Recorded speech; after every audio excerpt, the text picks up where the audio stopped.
Riders ready, watch the gate.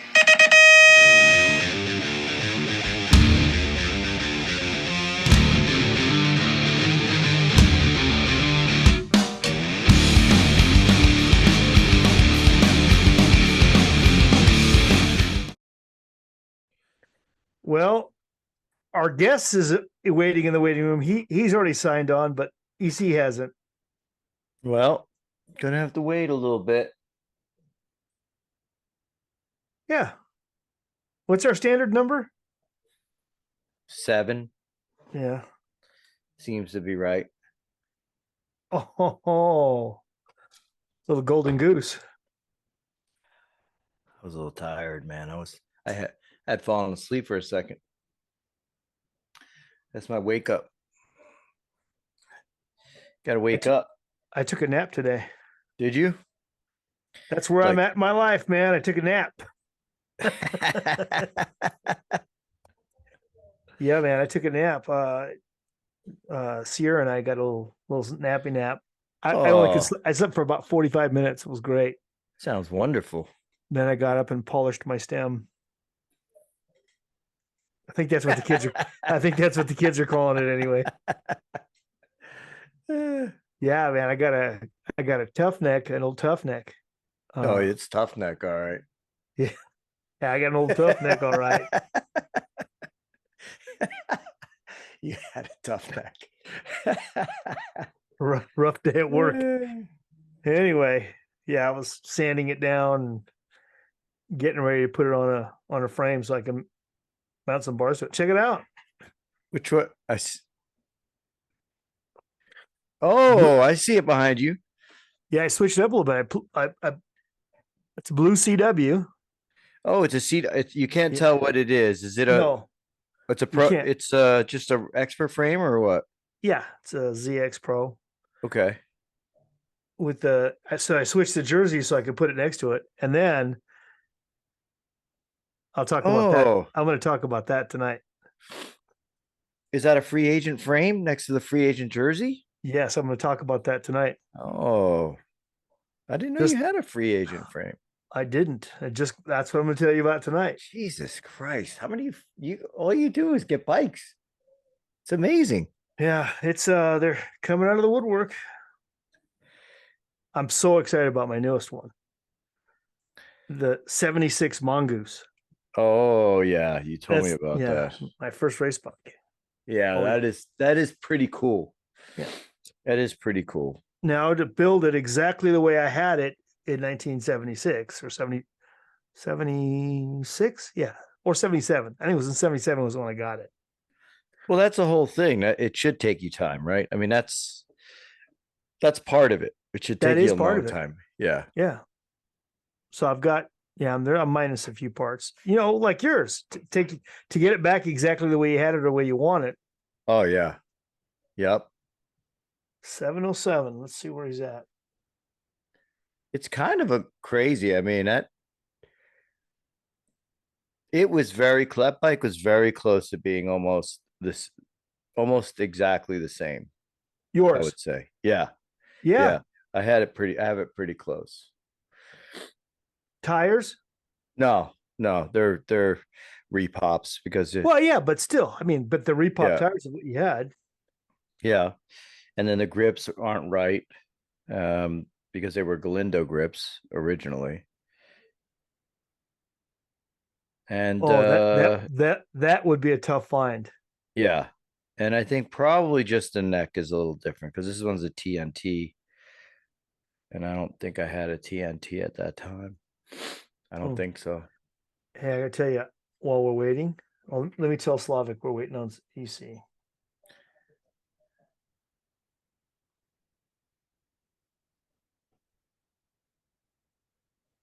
Looks like a Brian Johnson shirt you got sporting today.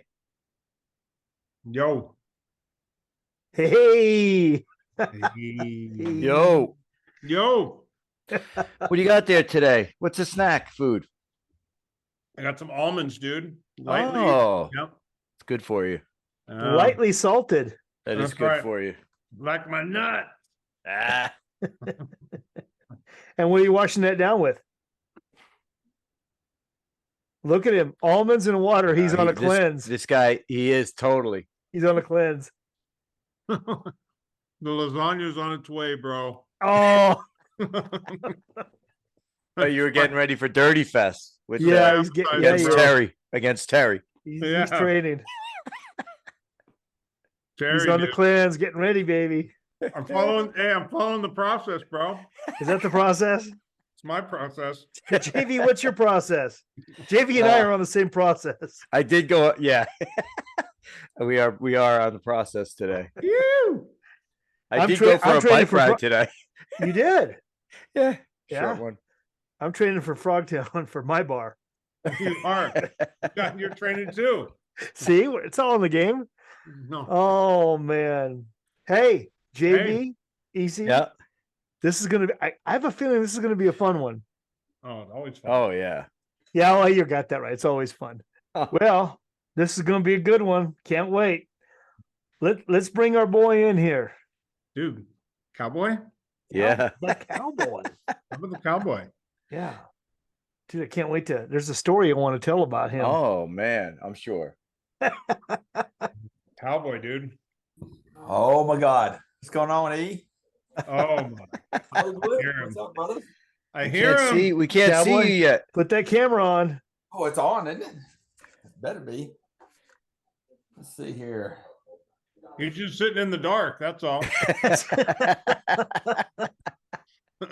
Staring at the wall. He's Exactly. polishing. Hey, he's polishing his stem. He is. He's I was playing following. the harmonica, but now I'm trying to find the camera hit. Where's the hell? He's following his Bottom process. left. Bottom left.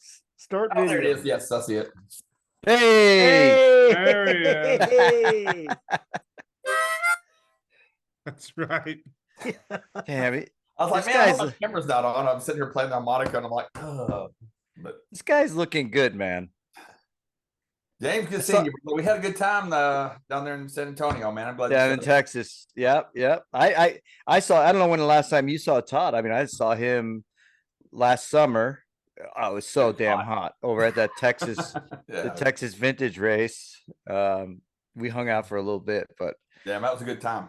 I man, I enjoyed it. It's good seeing you and making sure that you're okay, man. That's what that's what's He's surviving the heat. yeah. EC, when was the last time you saw? Well, EC, when was the last time you saw our friend? Dude. I honestly don't know. no 2014. I was at the UCI race with Carnes, and we went Oh, yeah. to the Hall of Fame, and I saw both of you guys that night. Wow. That's about the last time I saw EC and you as well, Holly. I was thinking the last time I before you reminded me of the Hall of Fame, I was thinking the last time I saw you, we were in the gate together. No, yeah. Hey, Hopefully I was sober. yeah. Hey, let me tell you right now, we haven't even introduced him because he's so famous to us. He's more than a former BMX pro. He's a close friend and has remained one the whole time. Our friend Todd Slavik, who we is just affectionately known as the Cowboy. That's right. I Yeah. try to live that. Yeah, I try to live it up, but yeah, thanks. Thanks You for do. having me on, guys. I hope I'm not moto Phil. That's what when you got me. Uh, Come I on, know man. we've Are been you talking kidding a me? little bit. Yeah, but I was There's like, when you There's a text lot. me- You are not. I'll tell you, you are not Motophil, man. There's a lot of dudes that are wanting to get on here and that are deserving to get on here. You're in front of some dudes, bro. it makes me feel a No little doubt. bit better. I got to cover up the rest of the At names, least don't but forget about when I me. show you the list, you can't see it. you can't. Your name is long, your dude. name is top. It's a long list. Oh, Your I name bet right it now is. is at the top of the list. It's hey, Cowboy. Often there are people that certainly from their accomplishments are deserving, but we also factor in the entertainment factor and how good it will be, and knowing you and knowing your personality, you're definitely up. You were definitely one of the guys that was at the top of our list of who we should be doing stuff with. Man, I swear to God, I hope I have a job when this thing airs. I hope my dad. I'm a- doesn't- yeah, I'm I gonna hope my add. dad I'm gonna doesn't add tell to me- EC's little compliment there, and it's also people we absolutely love, and we know is going to be entertaining just because We love you because you're just like us. If we had a Texas version of the Dirty Knobs, you absolutely are one of them. That's right. And, yeah, I'm telling you, my whole life with BMX, it was all about fun first, and yeah, I had a good time. I had a decent career, but it really came fun first. I mean, the money came second, but it was really, man, have fun. You say decent career. JV, tell them exactly what a decent career looks like. Yeah. So just for the audience here, I was able to dig up a little bit. I think mostly from the Texas Hall of Fame stuff, Todd, is where some of these bullets came from. Your bio says that you started racing in 1976 through 1994.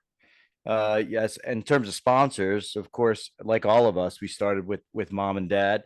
But you had Tri-City Champion, Race Ready, Free Agent. I don't know, Lowy, Lowy axles, yeah. Lowy Axles. All right, GA was one. Tangent, MH Factory. This is awesome because I didn't. Some of this stuff here is great. 1986 ABA National #1 Pro Cruiser. 1980 champion. Yeah. 1986 doesn't count apparently. No, it counts, bro. Hey, that's not according to us.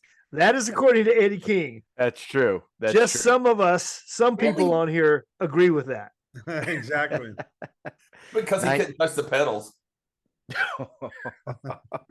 That's probably about, hey. Yeah. Yep, that's it. 1986 National #4 Pro, 5 top 10 national rank, 38 pro national wins, and 11 amateur national wins. I mean, that is fucking impressive, man. Really. I didn't really come in my own until I was about the end of my amateur career, to be honest with you. Yeah, so here I was unlucky to be on the gate with you because I think you and I are about the same age. So. Yeah, we did a lot of racing together for sure. But I remember first time I think when I saw you over the summer, you and I were going back a little bit, but I remember you on Champion. That was kind of like the first time I think Harrisburg when I don't know if it was your bike that got stolen or somebody's bike got stolen. It was a prototype. It was a prototype that got stolen. Yeah. And you guys were walking around with handlebars and cranks looking for whoever stole your, going to hit him over the head. Whoever stole your. They beat up Kevin Barta and took the bike. He went to go call his mom and dad, I guess, for the night, and some guys jumped him and took my bike. Wow. Jesus, that was great. That was crazy.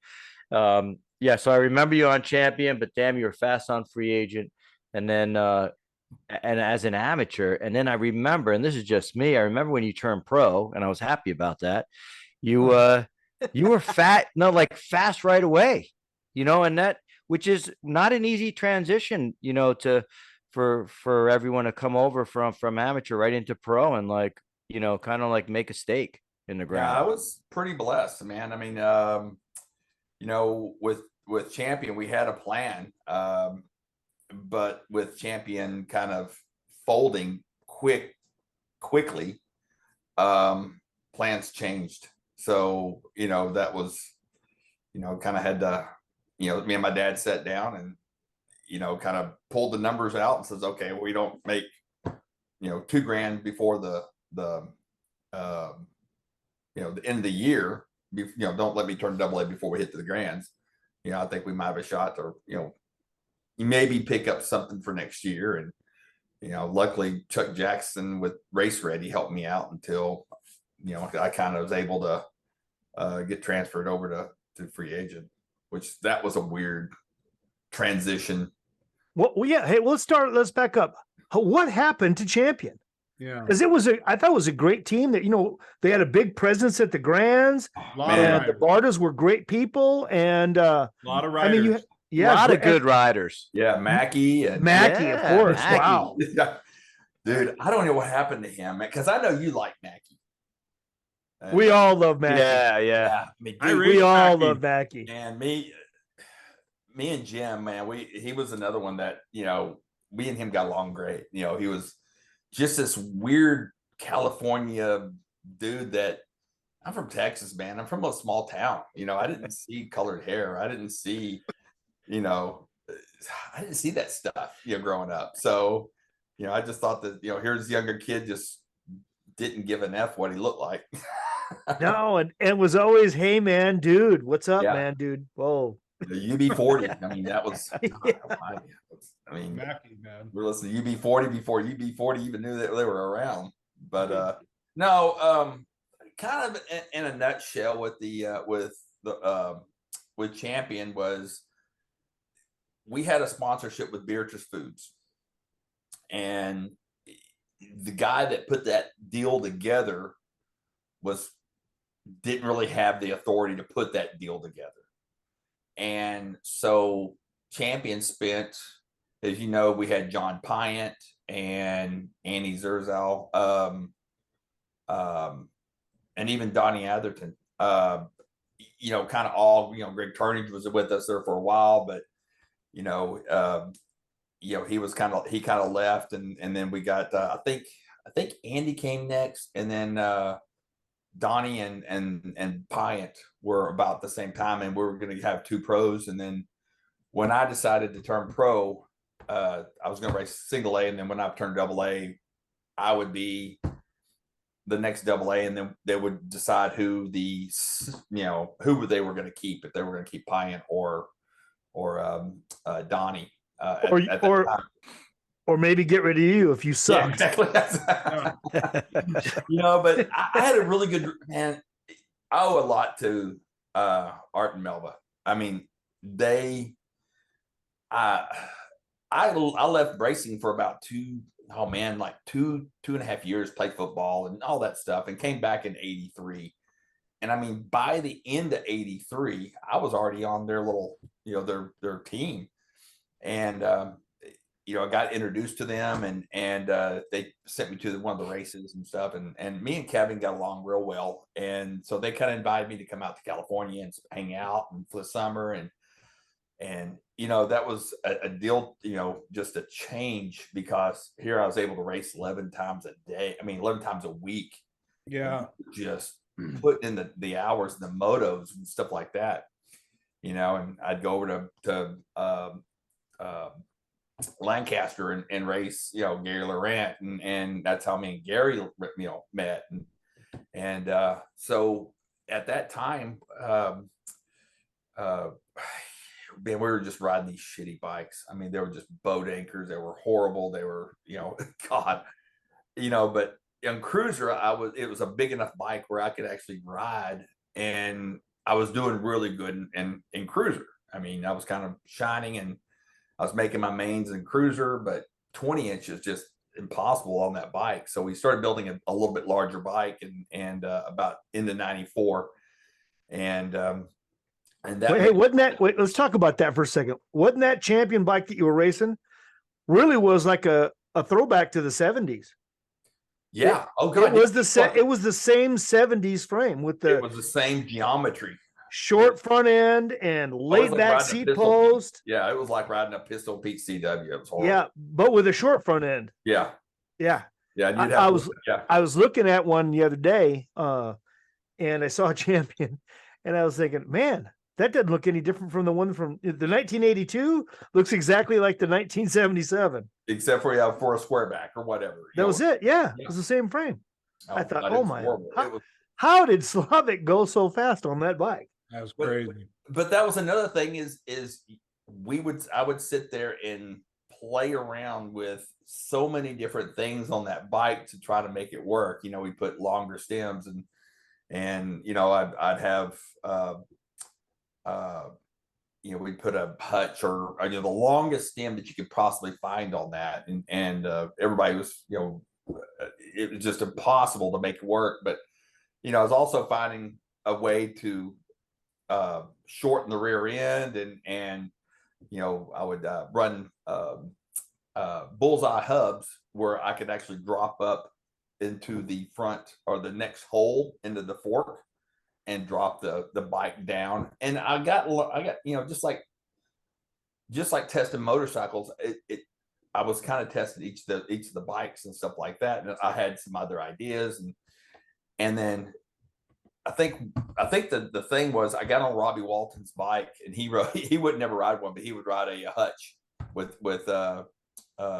champion stickers, and he got hurt, and I think I ended up messing my bike up or front wheel, and I jumped on his bike for the main, and I ended up getting second. And it's like, going, holy crap, this made all the difference in the world. I never rode that bike, but it was just a game changer for me. So at that point, they decided they're going to make a pro champion. And basically they took all the same tubing that they already had cut up, and basically they just moved the bottom bracket back. And oh god, the seat post angle was straight up and down, so you'd have had to run a laid back at that. I mean, that's when the only time you had ever run a laid back was on that bike there. Why wouldn't they just steal the geometry? What? Why wouldn't they just steal the geometry off of another? They already, I think, and looking back at it now, they already had all these pre-cut tubes. You know, all the tubing was pre-cut. Man, I'm mind blank. I can't think of the owner's name from Champion. I can't. I'll think about it here in a minute. Anyway, all I know is when I saw the old frame and then the new frame, it went from one extreme to another. Yeah, and it really didn't make sense. It didn't progress with the times. It went from 1976 to I don't know what to a junior frame. Yeah, it was actually kind of a longer pro frame, but I mean, again, you could actually put a longer stem, put the longer stem on it, and it actually worked. I mean, I won my first AA Pro main on it. I mean, at Phoenix. Are you sure that wasn't a hutch with? Are you sure that wasn't a hutch with champion stickers on there? I wish it was. I wish it was, but no, I won that. I won my first AA national on that bike, and but back to the Beatrice thing. The guy who brought Beatrice over, he didn't have the approval from Beatrice to get going. So I think Art Melva and Champion spent something like 70 grand on hiring Pyant, getting all new gear, getting all, they made a presence at some of the nationals, and sponsoring the nationals with Beatrice foods and stuff like that. Well, Beatrice never gave us $1. And so when that came about, I got a phone call and, told me that, that Champion's going to be no longer, basically. They overextended. Oh God. Yeah. Here's a family, this was, Art and Melva, they're my family. They're family. Yeah. I would go to their house every, during the summer. They kept me around. They took care of me. But the deal was, they kind of said, well, hey, just hold off. We'll try to help you as far as we can in the grands. But once when the grands hit, you're going to have to find something else, or, hopefully something comes along. But they were just trying to help me, get something for next year. Where the whole team was around until the grands, or no? I was the last Mohican, and I didn't even last till the grands. I think at the grands, I finally, I was talking to Chuck Jackson over at Race Ready, and me and him kind of came up with an agreement, and he was going to help me out throughout, the grands, and I started wearing, Race Ready gear at the grands, I think. And they're a Texas-based company, weren't they? Yeah, they were out of Wichita Falls, and he had 2 kids. He had a step kid and his regular kid. That the Jacksons. So we had that same situation in Hollywood with Hutch going into Grant. Yeah, we did. You did. We knew going in, man. But you know what? We all just ran it anyways, because we had spent the whole year chasing down this damn team title. And so we all just stayed in our hutch kits, man, and we clobbered them, and Yeah. we won the team title and everything. One team title on a company that was already out of business. Yep. Pretty Man, awesome story though. I know. Yeah, It's I a mean, great story. Yeah. And y'all did it on y'all's own. Y'all did it on y'all's own dime right there, didn't y'all? That's The right. Grands we did, yeah. Yeah. I kind of remember. I remember all that, and then So you're on Race Ready. What happens now? So I won my first national at Phoenix, the Winter Nationals, and at that point, the next week, I think I was going to fly back home, but it snowed on the way home, and I ended up going with Monty, which was our team manager. And I think about the time I got home, Gort called and said, "Hey, we're doing a big article with top 5 new pros, and then we're going to call it the new breed." And he kind of just said, Yes. we're going to use you as the intro to this, and we need to get you up here to BMX action. Oh, I about crap myself, man. I was like, no way, man. This is crazy. This is, here I'm a little kid from a little town, and so I called Chuck and just said, hey, I got to get to California, next week, and they're fixing to do this article, and it'll be great for Race Ready. It's going to be, in the magazine. It's going to be, a cover deal. And Chuck kind of just sat down and said, man, I just ain't got the money to do this. And so I called Monty, which is our team manager, and said, kind of talked to Monty about it. And Monty says, hey, let me call you right back. So about a day later, day and a half later, I kind of waiting for Monty to call me back. Monty calls. He says, hey, you're on free agent. What? That's an awesome.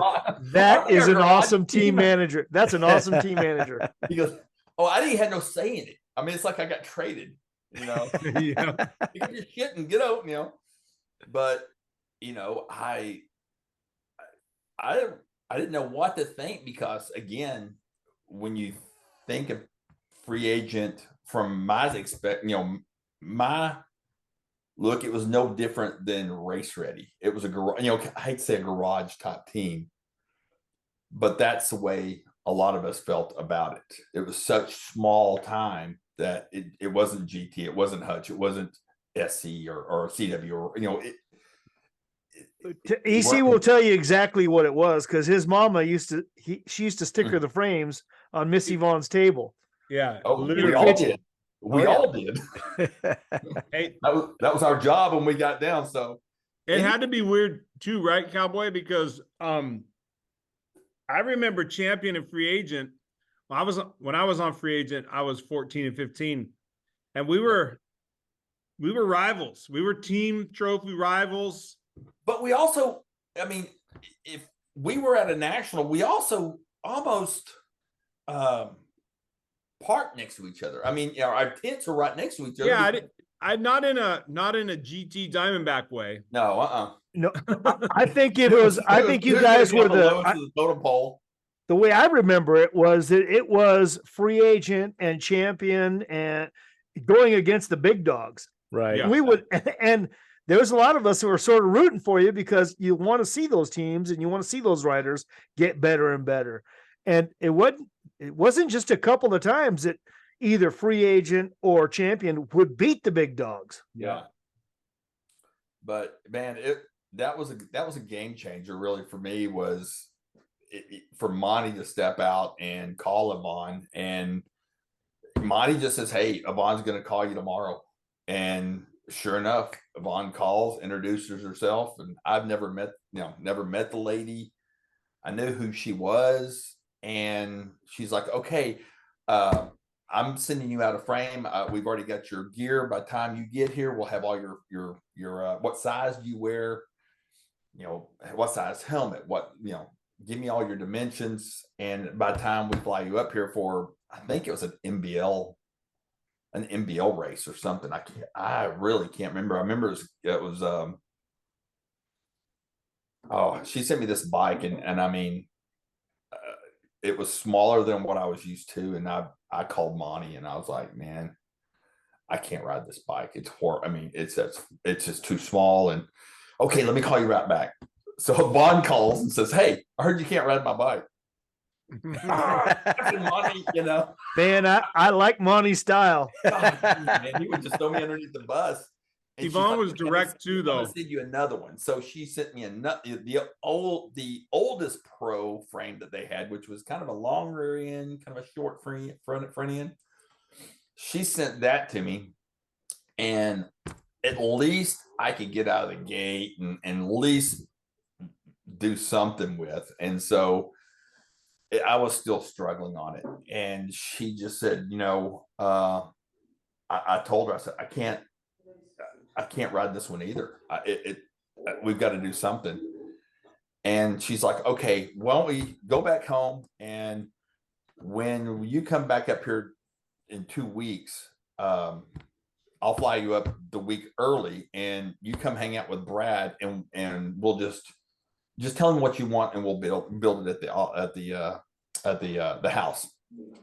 Oh shit. Okay. So they flew me up there, and I was riding all these bikes and kind of trying to get an idea what I wanted. And I was like, man, I really like the rear end of this bike that I'm on, but I got to have it longer. I want to make something longer where I don't have to have this 3-foot stem like I'm out here riding a mountain bike, you know, which was another thing. Are you going to say you invented the limo? Oh, 100%. That's my frame. That's my name. That is me. No one else. I mean, honest to God, when I told him the measurements that I wanted, Brad was like, what? Okay, if you want it that way, you know. We got to find some other tubes because we don't have tubes. We're going to have to weld 2 tubes together because we ain't got big enough tubes. How awesome is that the Shoot family would do that for you? Okay, I don't like your first frame. Okay, we'll send you another one. No, I don't like your second frame. All right, well, then what do you want? Yeah. Yeah, I mean, the ideas were, I mean, there was a lot of more conversations in that whole deal when we were talking about this. And I told her, I said, I had told her I had an idea what I wanted. And it was like she was willing to jump out there and do it, you know. So me and Brad, we sat in the garage one day, and I told him, I said, take this rear end here off this bike. It's perfect.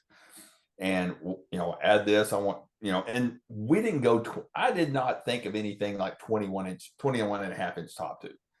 I was looking at wheelbase from that point, from that rear end to that, to the drive line, to the center bottom bracket, to where that front wheel, and then, you know, that rake of that front wheel. And I didn't think about, you know, what the top tube, but top tube never meant anything to me, because you can lay your seat post all the way back and you can get 24 inches on top tube and it doesn't mean anything. So, you know, I liked the seat post angle where it was at. I liked the look. And that was the big thing about is I like the look of the angle of the seat post tube where it was at. I love the steering on what we had, but it just came down to, you know, I want to raise the bottom bracket up, you know, and a longer wheelbase. Yeah. And then we actually lengthened that front end out. And so when I got back home, we raced that weekend. I flew back home. The following weekend, I think we had, we had San Antonio. We had a national in San Antonio. And so they welded that thing up, and I think it was raw. I don't think we got it powder coated. I think she sent it to me raw. And I think me and my girlfriend at the time, we took off to San Antonio on a Thursday. The frame was sitting there at the motel. I get it, put it all back together. And of course, I've got a long stem on it. Go to practice Saturday, and I mean, the front end's washing out. I can't, and I go back and tell her, I was like, oh my God, I think I made this frame too long. And so I raced, and I think Cody won Saturday. And so I went back and put a shorter stem on it, to get, try to get the weight kind of back a little bit and over the front of the bike a little bit, or kind of sit over the steering tube, and it made a world of difference. And I was like, that's it. I mean, this is the bike. And as soon as that I made those changes on that bike, it game over. But I mean, the frame was a one shot. We did not did it in one shot. We did not make any adjustments on that frame since then. Wow. And that was my idea, is I wanted to get away from those long stems. I mean, if it was I kept going shorter and shorter and shorter. And I think the shortest one I ran was the DK got me, was the shortest one they got. And if I could make the frame out a little bit longer, it probably would have worked even better. But I went back to the one that was I think it was just a pro. That shit was long. I remember that fucking limo was long. Yeah. But that was a long bike. Dude, it won a lot of, I mean, not necessarily for me, but it won a lot of nationals. I mean, for other pros. Yeah, with other stickers on them. Yeah. A lot of free agents won a lot of races with a lot of other stickers on them. Oh my God. Hey, that's something that the four of us all have in common. That we've all raced free agents. Oh yeah. Right. Yeah. And unique, I think you three probably rode unique free agents. I mean, Todd, you had one built for you. You had a couple of them built for you. Well, I had the original one. Then me and Cully, because me and Cully was always hanging around. I mean, he was kind of my, when I started kind of hanging out with everybody, when I was on free agent, Cully was really the first person I was hanging out with, because he'll talk to anybody. He'll talk to a fence post. Just none of y'all guys like him. Y'all always dog on him and stuff. Oh, absolutely. Still do to this day, and we love him to death. Still do to this day. But me and Cully, man, I owe a lot to him, man. He was a good buddy, man. I mean, we had a good time together, because he was dating Gonzalez's sister, and I was staying over at Gonzalez's house quite a bit. When I'd come into town, I'd stay over at their house, or I'd stay over at Vaughn's, one of the two, and either Cully would come pick me up, or I'd have my car in town, and I'd drive into town or something like that and stay a month or something like that. And so I'd have my vehicle, or but the idea that I had, that when me and Yvonne talked, when we started building this bike, she's like, hey, we've got a lot of requests for this bike. And she's like, we're putting it in production. And what do we want to call it? And I'd already been calling it my limo, because it was so big. I mean, it was just so long. So that was the joke around, it was just a limo. I just called it my limo. And I told her, I was like, we're calling it the limo. And she's like, really? And I was like, yeah. She's like, whatever. If you want to call it the limo, we'll call it the limo. It's your bike. Good name. Yep, great name. EC, what frame did you ride? I just rode a pro. I didn't have obviously I was there before Todd, so we didn't have limos. So I think it was an expert or pro. Yeah, they made a pro, then they made the expert pro or something like that. I had a chrome one, I had a white one, and then I had a baby blue. Yeah, those were the three different ones that I had. Yeah, I mostly remember you on the white one, and then I remember the green one. Yeah, we had a green one. Galindo. Team Galindo had the green custom painted. I mean, it was factory painted, but green free agents. Yeah, it was pretty cool. Yeah, and when me and Yvonne talked about this, I wanted, my idea on that bike was, I wanted a standard limo bike that, if we did go with a kit bike, or if we did go with something that's, just a standard limo frame, it's nothing fancy, but each year I wanted to add to something different to that bike. Another inch to the top too. No, just Hey, well, you speaking of frames, I want to tell you, I know that all of us rode the same frame. Just 2 days ago, I was visiting with a friend here in Arizona. I had just met him.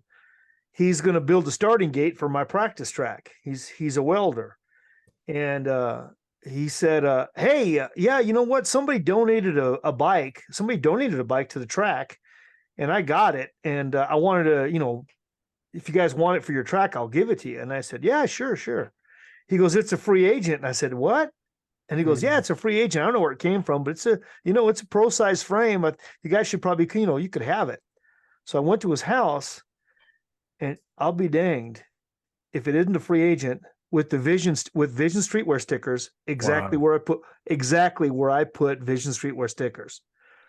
So you think it's one of yours? 100% sure that was one of my old free agent frames, and I put it up tonight for Todd Slavik. No way. I wish I would have brought all my stuff in, because I've got a really good buddy of mine, David McAfee, that, growing up, man, he, we would break, all these kids that I rode with, they would break BIM wheels and break bars or something. But, when you get stuff for free and you get boxes of rims and boxes of tires and just you're overwhelmed. It's like, just go to the house. Let's go to the house. I got a set of wheels, and we'll throw the wheels on and we'll keep riding. So, yeah. Well, I mean, imagine how much stuff you gave away, Todd. Oh God. Yeah. We have this conversation all the time. I mean, I kept nothing. I gave everything away except for my first trophy. I just got rid of everything. And I was going to ask you about that. First trophy, right? Yep. Hey, Todd, look at my finger right there above me. I think that's, Yeah. Oh yeah. that was Mike Collins. Mike Collins had a track in Keene. That's how me and Mike's like one of my oldest friends, BMX friends. This is my first trophy right above my finger. And it's the only one I kept. Yeah. And if it wasn't for my buddy Sean Moreland, I wouldn't have had this free agent frame. Yeah. But he found it. He got it. He was smart enough to grab it and hang on to it, and I got it back. So now here it is back on the. Yeah. See, I mean, and just same with David, man. He we'll talk about some later on down the line when we make that hit. But he ended up with some of these frames, my old free agent frames, and he calls me one day. He's like, "Hey, you gotta come over to the house and look through some of this stuff that I've got." And I said, "All right." So I go over there. He's like, "Oh, this one's yours, and here's your," he's got my national #1 pro cruiser frame in Fork. Wow. Whoa. That's cool, man. He's got that. So I've got that. He's like, "Man, here, put that in your Jeep and take it home." I've got another, 2 other free agent frames that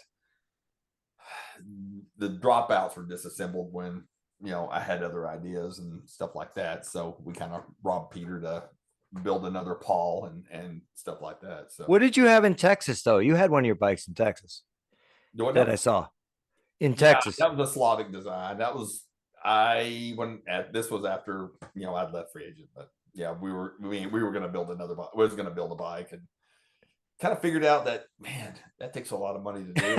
Not to piss in, neither did he. And, I was like, well, that sucks. We got all these ideas because I got back into town. I had my frame. I was going to weld on these brake bosses that I got from BC Dave. He got me a set of these weld-ons.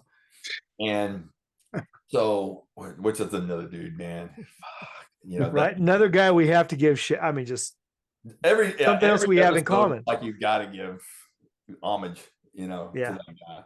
One more thing that 3 of us have in common. Yeah. Is BC Dave. Yeah. He used to build my wheels. I mean, And Carter, you know, he liked ball bearing hubs. He did. Love them. Specialized. I mean, I still got the specialized hub and wheel setup that he built me. That was his thing. He'd take all the bearings out of the loose ball, and he'd Yeah. take all the bearings out of the races, and he add another bearing in there, and then he used grease, and that's how he got everything just right. No, He was amazing. If I'm not mistaken, he had also valve seat compound that he would sit there and rub those bearings inside that, and just I not caught moving him in the much. van rubbing his bearings one time. He would So- add another bearing in there. Yeah, if you took the ball bearings out Yeah. of the races, there was enough Okay. room to he'd Put put another one bearing. in there. Yeah. Shit. Yeah, I After he love got all done bearings. rubbing his bearings, he'd get them in there, and man, you know, I wish all of us had an extra bearing sometimes, but it just worked Sometimes perfect. I for feel like him. I do, but no. Yeah. Yeah, he was something, man. Wow. He was just like a wizard back there in the shop, and I mean, I don't know how many late nights getting the bite, you know, because when you go to BC Dave, he'd run the shop, and then it was like shop closed at 6 or 7, and it's like, all right, show up after shop's closed. And Yeah. I mean, there was times dude, we wouldn't leave there till 12 o'clock at night. Wow. Like I said, me and Colony would be over at Cully's house and ride over to BC's and stay there so late where I'm like, we're gonna get mugged or robbed riding back to his house. Of course, we'd have to stop over to R.L. Osborne's house and Well, you know, first you stop at Arby's. yeah. That's right. It was Right next door. Yeah, right next door. We went to Arby's first. Dude, But, always curly fries and the Arby's sauce. Yeah, bro. that was it, man. That was the move. Oh my God. Many a night of gate practice ended up with Arby's fries and Arby's sauce. Dude. Oh, hey, Cowboy, you and I have one more thing in common. We both rode for the Bartas. Oh, did you really? Yep, pro guard, chain guards. Oh God, yeah.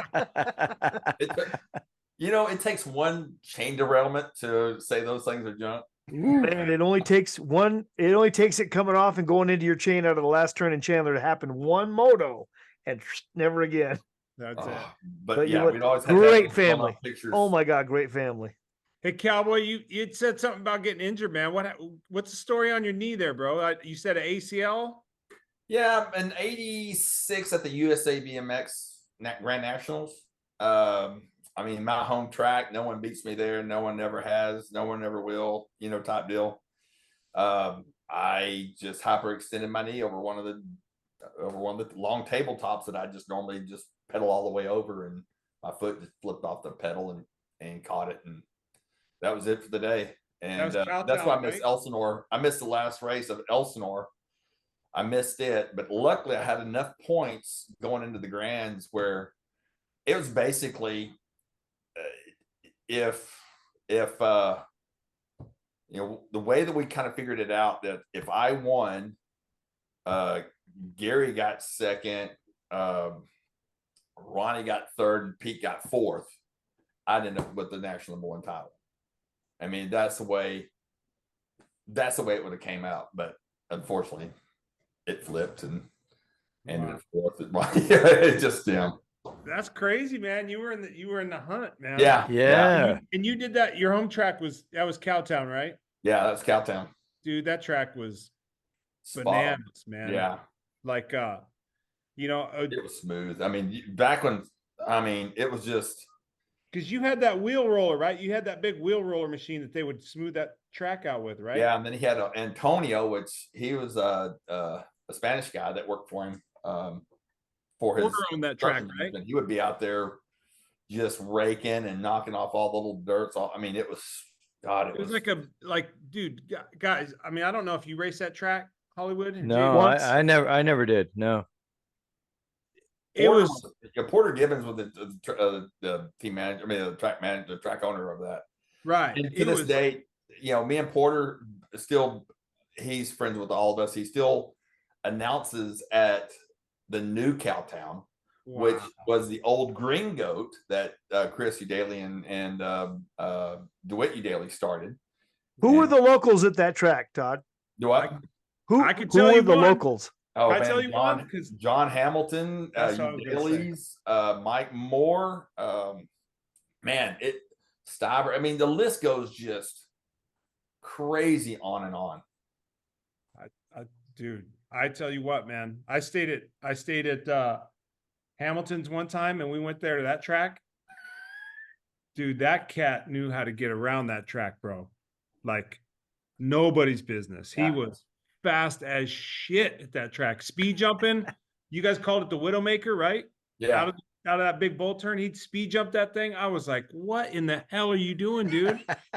Dude, when Porter would build something, it would be all of us would sit there all night long, and it might take us 3 weeks to figure it out.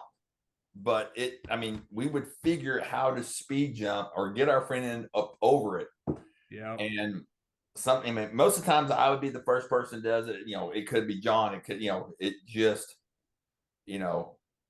all of us would just sit there and spend all this time on this track. And it's, yeah, you know. you guys were fast there, dude. That was like, Yeah. it was intimidating. When I went to the track and I saw how fast you guys were, I was like, what in the hell, dude? These guys are flying, man. I couldn't believe how fast you guys were going.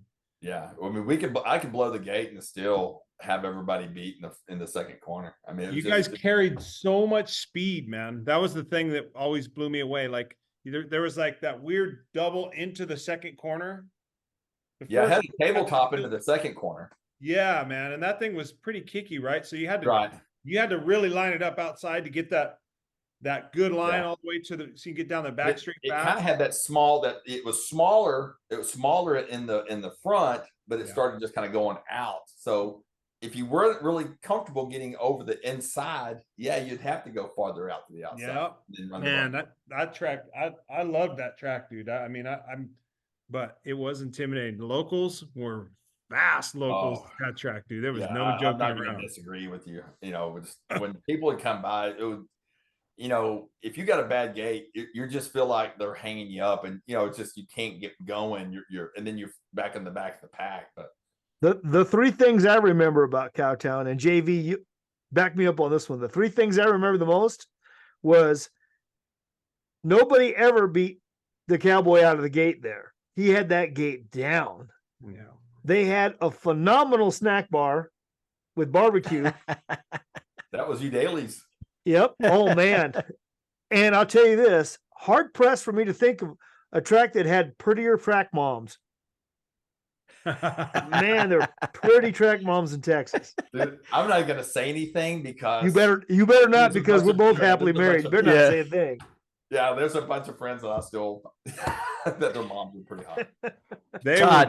They were gussied up, bro. They were all gussied up, man. It was like watching Dallas.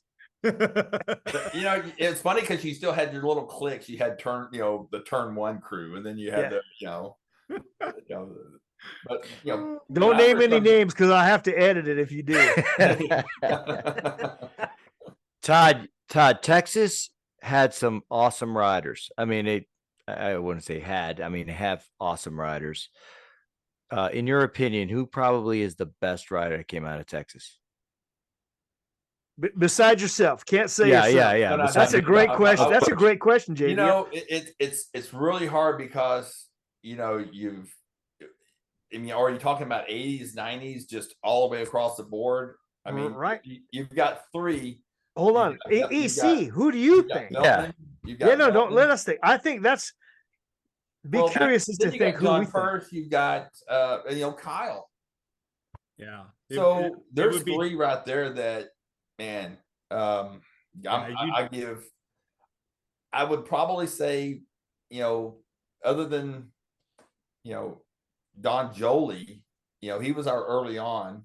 That's my pick. Yeah, but like I said, it's really hard, man. He got. It's hard. He got to a level, and that's as far as he got. But he got there, and he stayed an amateur. His amateur career was phenomenal, but once when he got pro, he only got to a certain level, Yep. But he was the first one to get there. Yeah, and the second one I think was me, and I had pretty good success. But then We Veltman. can't put you. I we mean, can't put Steve- you in the but- question. but Veltman.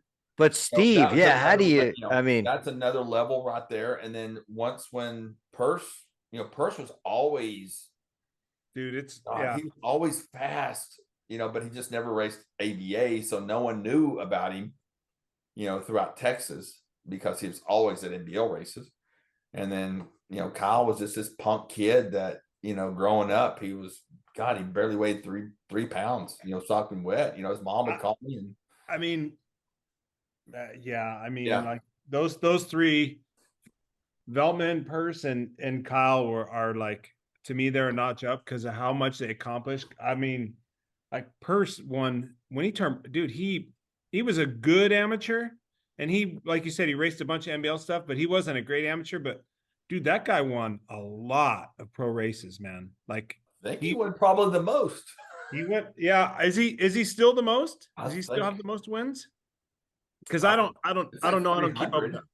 Yeah, I know at one time he had, I believe he had passed Ellis, man. And he went on like a couple of year tear where he was just cleaning house, bro. I mean, he was just unstoppable. Really. He really was unstoppable. But, I love this story about Ebbett, man, because he was like you said, he was, man, he wasn't 100 pounds wet when he was a kid, right? Like he just And a good kid, man. I mean, and luckily I was blessed to travel. His mom would call me and, hey, you going up to so and so? Yeah. Hey, can I fly Kyle to Dallas and let him ride up there with you, or fly up there with you? Hey, no problem. Yeah, he's got a place to stay when he's there. But yeah. so Kyle would fly out with me, or I'd meet him at the airport or something like that. I noticed that kid I noticed him as an amateur. I watched a lot of races, man. I've said that before on the Yeah. podcast. I watched a lot of races because I like to learn, and you can learn from all different classes. And I always noticed Kyle, he was always smooth. He always had good style, and he didn't have power, but he No, was not at always all. smooth, and he would always fight to the finish. And I always noticed kids that did that, man. And then when he's kind of grew into his paws a little bit, he just blossomed in his style, man. He was so smooth and powerful when he got when he grew up and matured. And I loved watching that guy race. And Man. it sucks because I didn't get to see Kyle really grow up. I would when the races would come into DeSoto, I would always go out there and go see Carnes and go see, just go see all my buddies, and Kyle was always the one, I'd always see Kyle there, and we'd always go up there and just, hey, how you doing, brother? You doing good? Yeah. Everything's good, but I never did see him make that transition from just a snot-nosed kid to, where he made it into a pro, I just never did see that, where he elevated from, when I saw him, he was already, man, he was just kicking ass and taking names, and that's the heartbreaking of it, because I was already involved in racing motorcycles, and that's where I spent my life. When I retired, I was, I was already, knee deep in motorcycles. So, When I take you out of the equation, because if I leave you in the equation, John Purse became John Purse after I retired. yeah. And so in my mind, if I put you in the equation, you're the best rider I ever saw out of Texas, because you were the only one that really made it big as a pro. Yeah. Before that, during that same time frame, Yeah. Texas put out a lot of good amateurs. And I always say Don Jolie because he was the older amateur in a tough class. But if you think back, not only Steve Veltman, I had 3 teammates: Steve Veltman, Monty Gray, and Jason Johnson, all from Texas. yeah. All Kevin Hull. Yeah, man, Kevin. Yeah, it's, God dang it, I forgot about Kevin. Yeah, How do you forget Kevin? Well, 'cause Jeff Osmus. I was going to say, Yeah. Jeff Osmus. who? I mean, early on, Jeff Osmus was. How about Fast Eddie Sigmund? Yeah. Eddie Sigmund. Oh, well, I now, mean, no, now you're talking about just a whole particular group that just was dominant. Their age, yeah, Super. their age. I mean, But that was all amateurs, ABA, early 80s. Yeah. I mean, those guys were powerhouses. Yeah. You saw them winning every weekend. I mean, I wish, and I still talk to Eddie every once in a while, and where would he would have been, later on in life at, But I'm saving one. I think I've told this story before. The raddest thing I've ever seen at a BMX track was by a rider from Texas. That's Go a ahead. pretty big statement, bro. Yeah. The Jeez. raddest thing I've ever seen at a BMX track was from a rider from Texas. Okay, fish on. Yep. Yep. The Oh, you're right. raddest thing, the most radical thing I've ever seen at a BMX race happened at the ABA Grands when in the first straightaway they had 2 jumps. And they were not doubles.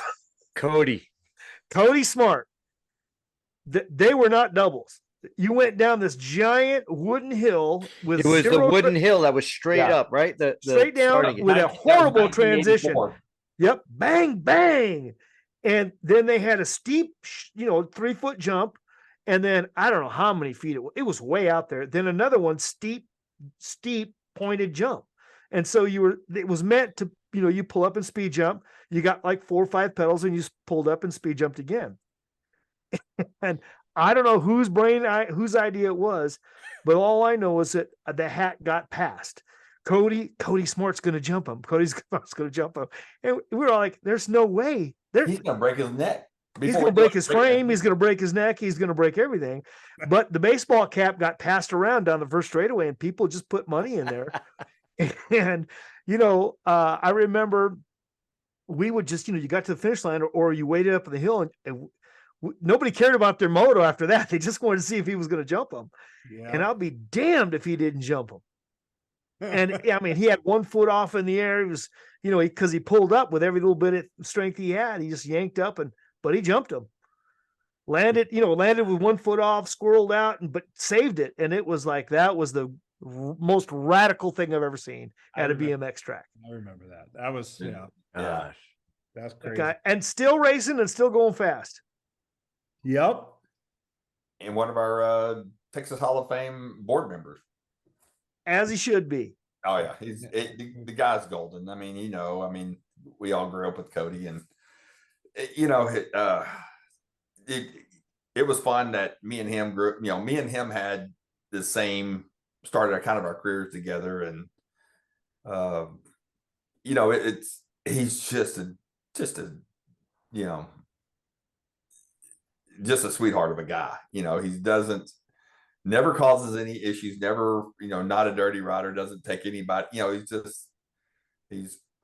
races you hard. And if you leave the door open, yes, he's going to take it, but he's not going to intentionally, pimp you out of the last corner and, just for spite, like some. And a guy that's going to race all the way to the finish line. Yeah. Good guy. Good man, Cody Smart. Damn daredevil is what he is. Yeah. Daredevil. He's a daredevil. They had to carry his nuts in a wheelbarrow after that. He was, they were like huge. That was some crazy shit, dude. You know why Cody Smart doesn't shave his balls? Because hair don't grow on brass.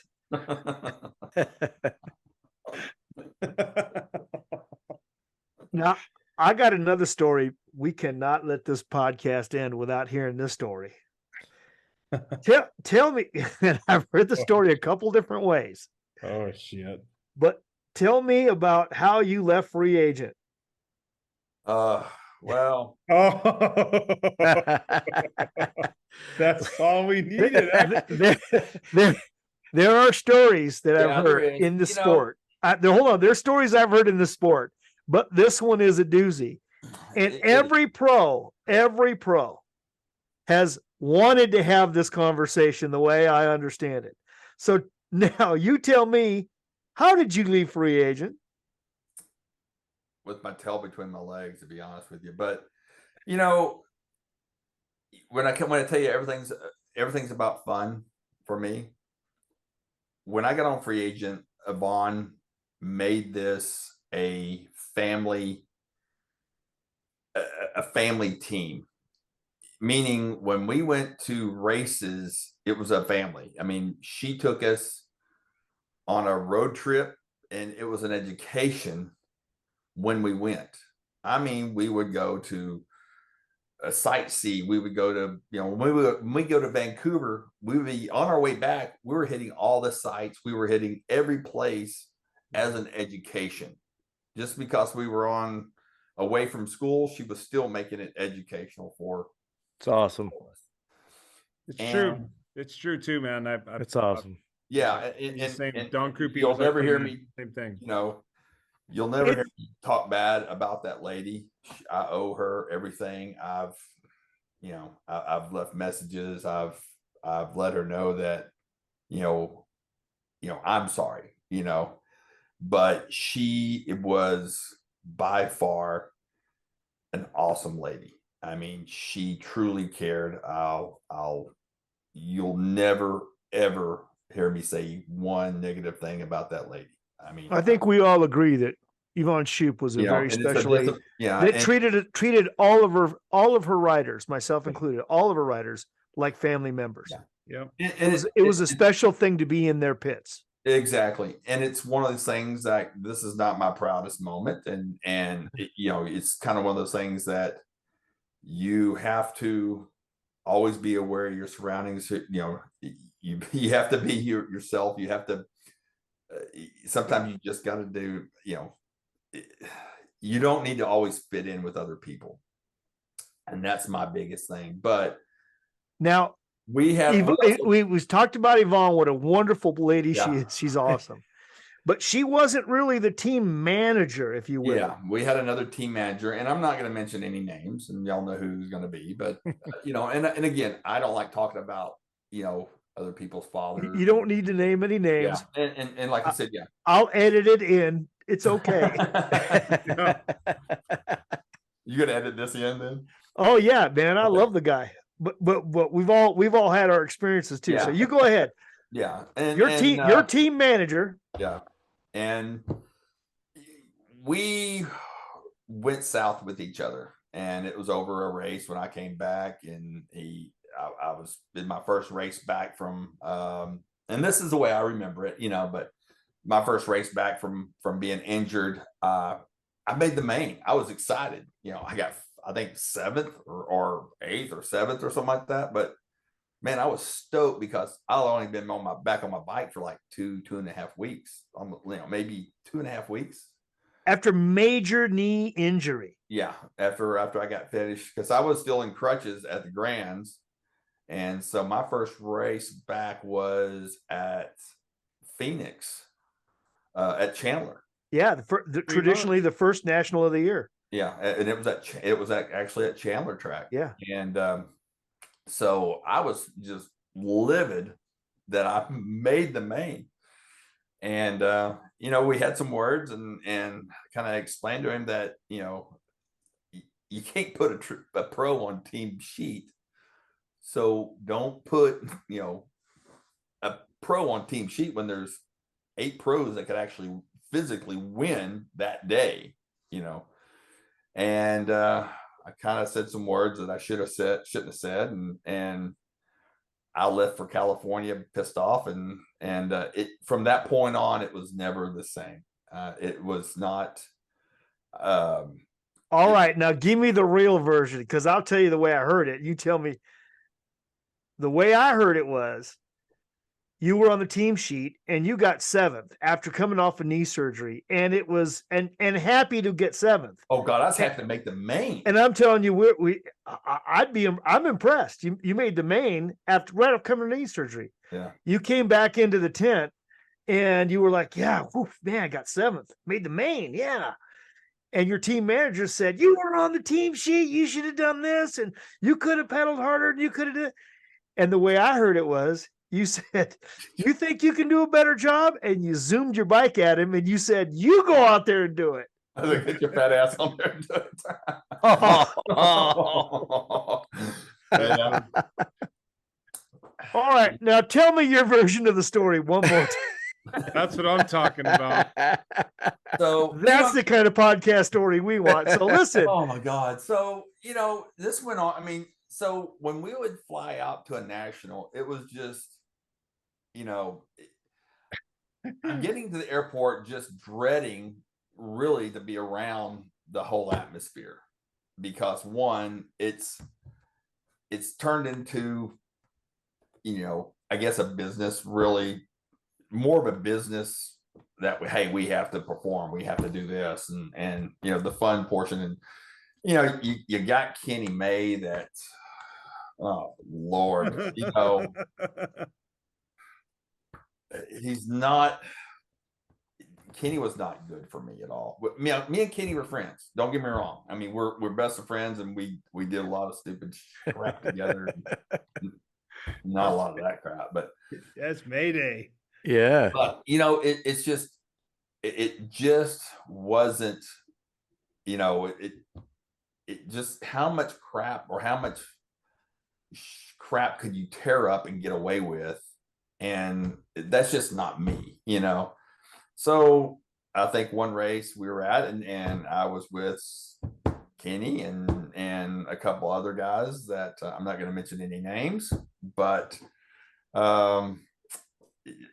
they were kind of partaking, and I left myself vulnerable in that same situation. And the next weekend at Gillies, I think Veltman was spending the night with me in my motel room, and he came in and found out about it, and told me I was off the team at that point, and told Kenny he was off the team, and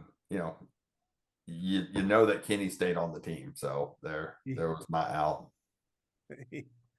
well, my favorite That's all part of the story is you zooming your bike at him and say, if you don't like it, you take your fat ass out there and ride. Yeah, it just at that point, I think at that race, it just the fun just fell out, and I was kind of bummed because I tried calling Yvonne, I tried to apologize, and I've had the same conversation with the Housemans. Eric, I went out to their house out there in Colorado when I was out there riding motorcycles. Stopped in at the Houseman's house, and man, I love them. I know you love them to death, but man, they are just they've always been spot on people. I mean, just when we were on the team together. Yep, salt of the earth people right there, man. Dude, I'm telling you, man, that's For those that don't know, the Housemans are Eric's in-laws. Yeah. And they are good. I mean, a great BMX family great BMX family. I get a text from him every Christmas, man, or New Year's, just something, just letting him know that he's there. So I'm dying to get up there and go hang out with them and do a little jeeping with those guys up there and kind of just they have a good time. They have a good time up there, man, and they got the hot springs they get into, and they go jeeping, and it's a fun place up there, man. Good old time up there. Well, I ride just across a mountain from their house, so when I go up there, I'm riding all that whole mountain range behind. That's high up there, dude. Your bike don't run so good up there, does it? My new one does. My new 2-stroke, it's all fuel injected, so yeah. Hey, let me ask you something about you said something which was interesting. Is it almost became, sorry, and I don't want to put words in your mouth, but I'll put words in my mouth. It almost was not fun anymore because it was seen as kind of like a business versus how you approach racing from, when you first started. It was for fun, right? Like you go to the weekends, you see your friends, and that was racing. It was a lot of fun. It's, we talk about it too. And Diamondback was always kind of the team that was not that way, not the fun. It seems seemingly, I never raced for the company, but it seemed like, Harry had made that environment a very kind of competitive. It's us, we have to win, and blah blah blah. Whether that's true or not, it's just hearsay. But that's interesting that you say that, Todd, because it is, at the end of the day, it's a business, right? And they have to sell bikes, so it's a great point, JV, because at that moment in time that all this went happen, there Yeah. was an altercation between the Diamondback team manager and the free agent team manager. Yeah. And to the point there was a fist fight, and there were Wow. suspensions between the team managers. And that altercation between those two guys cost the team manager at Diamondback his job. Yeah. He was no longer the team manager Wow. for arguably one of the best, most professional teams. And Yeah. and it was the those two teams were the polar opposites, where whether it was Harry or whatever, that team environment at Diamondback, they ate at the nicest restaurants. It was at the best cars. They stayed at the best hotel. Everything was top notch, and they performed. And free agent, it was everybody sleeping in the motorhome. We're all driving together. We're jamming your bikes in a trailer, and it was a big happy family stopping at the amusement park and the museums, and like Todd said, getting education on the way. Two totally different styles, and there was a clash between those two that went down in the history books that made a big difference in the sport from that point on. I think, yeah, that was Don and Sandy, right? Well, I wouldn't mention any names, but yes, I mentioned. I don't care. All right, yeah, it was Sandy Finkelman and Don Krupe. Yeah. that Don was there before, or Don left before Right. Sandy, I believe they said something to Ryan at the finish line about him cutting and they were going to take him out or something. And Wow. anybody who knows Don Krupe or been around Don Krupe knows he don't take shit from nobody, dude. And he walked right over there and handled his shit. That's and Don's another one that when all this shit went down with free agent and I left, I had a long conversation with Don, and I kind of spilled the beans and everything. Yep. And he was just kind of like, hey, you know what? If you're not having fun, if that's, you need to find a place you need to be, Yeah. I was on free agent when Don was there, and Don, man, he was like so supportive, super nice guy. And, but he really kept it fun, and he really knew how to motivate the kids, man. Yeah. He was so fired up to win dude, our parents, we were the first free agent factory team, really. And our parents were footing a lot of the bill. It wasn't a GT or Diamondback factory team by any stretch. Yeah. And, but man, we, our team we had Zano and Luna and Krupe. And, we Townsend was on the team with me, and it was, dude, we were fast, man. We did a lot of winning, and we had a lot of fun. And then, I ended up getting on Hutch with Hollywood, and then I don't know what happened between Don and Yvonne, but then Bill came in and took over, and he was team manager, and it seemed like a little bit of there was a definite changing of the attitude. And that's what you're speaking. Our frame sets and everything. We were getting busy. Free agent was getting busier, so Yvonne couldn't find herself away from the office or around from the production end of it. Right. Because I think Brad still had his job, and so Yvonne was finding herself that she could not, meet us at the races, and Right. Bill was already going to the races because of Galen. Yeah.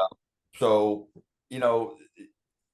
that was kind of the idea of him just taking over team manager was once when that portion hit. And like I said, it's and in Bill's defense, this one thing is Bill's defense. He's from the construction world. Yeah. Oh, he's tough. And so if y'all ever been around a construction guy, their vocabulary and the way they communicate maybe not for everybody, straightforward with some choice words, and that's how it is. Yeah. You see things, when you're the boss on the job site, you see things one way, and everyone else has to see it that way.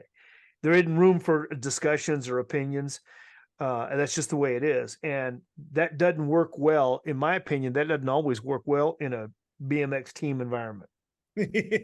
How's that, Todd? Managing Well, too much yeah. kids. Yeah. Which ends up, with statements made like, take your fat ass out there and ride, see how you do. I'm just trying to fit in. That's right. You were just trying to speak his language. Yeah. It'd have been different if I had a hard hat and a damn Yeah, you threw the vest on. shovel at a shovel at him and see, let's see your fat ass out there digging a hole. But no, I mean, it's not my proudest moment for sure. But, No, but it sure is one of your funniest. yeah, but again, it's one of those things like, people say, well, if you were to change anything in your life, what would it be? And I'm like, nothing, man. Yeah. It's great, man. There's no complaints. I mean, I didn't end up, in a ditch with a needle in my arm. I didn't, which Hey, I don't like. Cowboy, I think it's good, man. I think, I know you say it's not your proudest moment. Yeah, you could have maybe handled it differently, right? And so, but you know what, man? That's how you felt, and you stood up for yourself. And I don't see it as bad. It resulted in your decision resulted in an outcome that you probably didn't want. Right. But you stood up for yourself. Yeah. And at the time, and I bet you're better for it now, which Yeah. is, kind of a dad shit thing to say. But it was hard. It was hard just because I knew, you see, Mayday, of course, staying for Right. years after, and nothing never changed. That was happening though. That was, let's call it what it was, right? That was just a bullshit reason to get the Cowboy out and make room for Mayday. I mean, let's call it for what it is. Yeah. And then, of course, Didi, within the next week, Didi had his, he was on the team. So yeah, I kind of saw that one. Yeah, I kind of saw the writing on the wall on that one. Yep. You were just the next John Pyatt, Donnie Atherton, Oslop. That's just how the world works, man. But that's how that BMX world works. Yep. Thank God that happened, because the next stage of my life was, if I didn't meet the friends I had met soon after that, I could have went into freestyle and hung out with Woody. I mean, whatever happened, I mean, the way things happened, the way things work out, you look back now and you go, man, I'm sure glad it did. Yeah. And we are really glad that it worked out just the way it did, because not only do we have a BMX Hall of Famer, a Texas Hall of Famer, a good friend, but man, what a great story. But the next is the funniest, man. I mean, we have not even scratched the surface of my, we're talking now the next sections with Carnes and those asses. Yeah. Hey, so Todd, let me stop you now. But that's not what we talk about here at the Dirty Knobs. We're old school. Well, this is still 80s. Oh, then tell us, man. I'm sorry. Start scratching that surface, bro. Yeah, go. Tell me. This is 88. I mean, I don't know. Michelle Carnes? Hey, dude, I know Jason Carnes, man. And woo. I owe a lot to them guys, because they kept me in the sport for longer than, a lot longer. So tell it, because I don't know if I know it. I know I don't know it. As soon as when I left free agent, I think I went down to I got a bug up my ass, and I've never worked out. I never trained.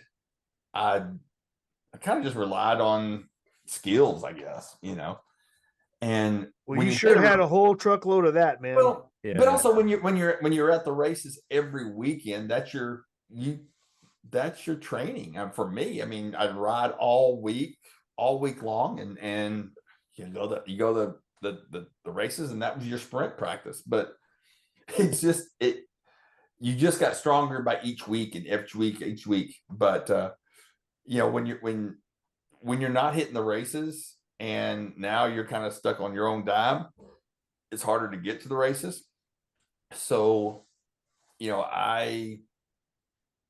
that's another certain individual kind of set me aside and said, if you want to up your game, you got to do this. I think we know what you're talking about. So, I started hitting the gym. I, listened to what he kind of had to say. And, at that time I was, I have another somebody in my life that has went through that whole situation where,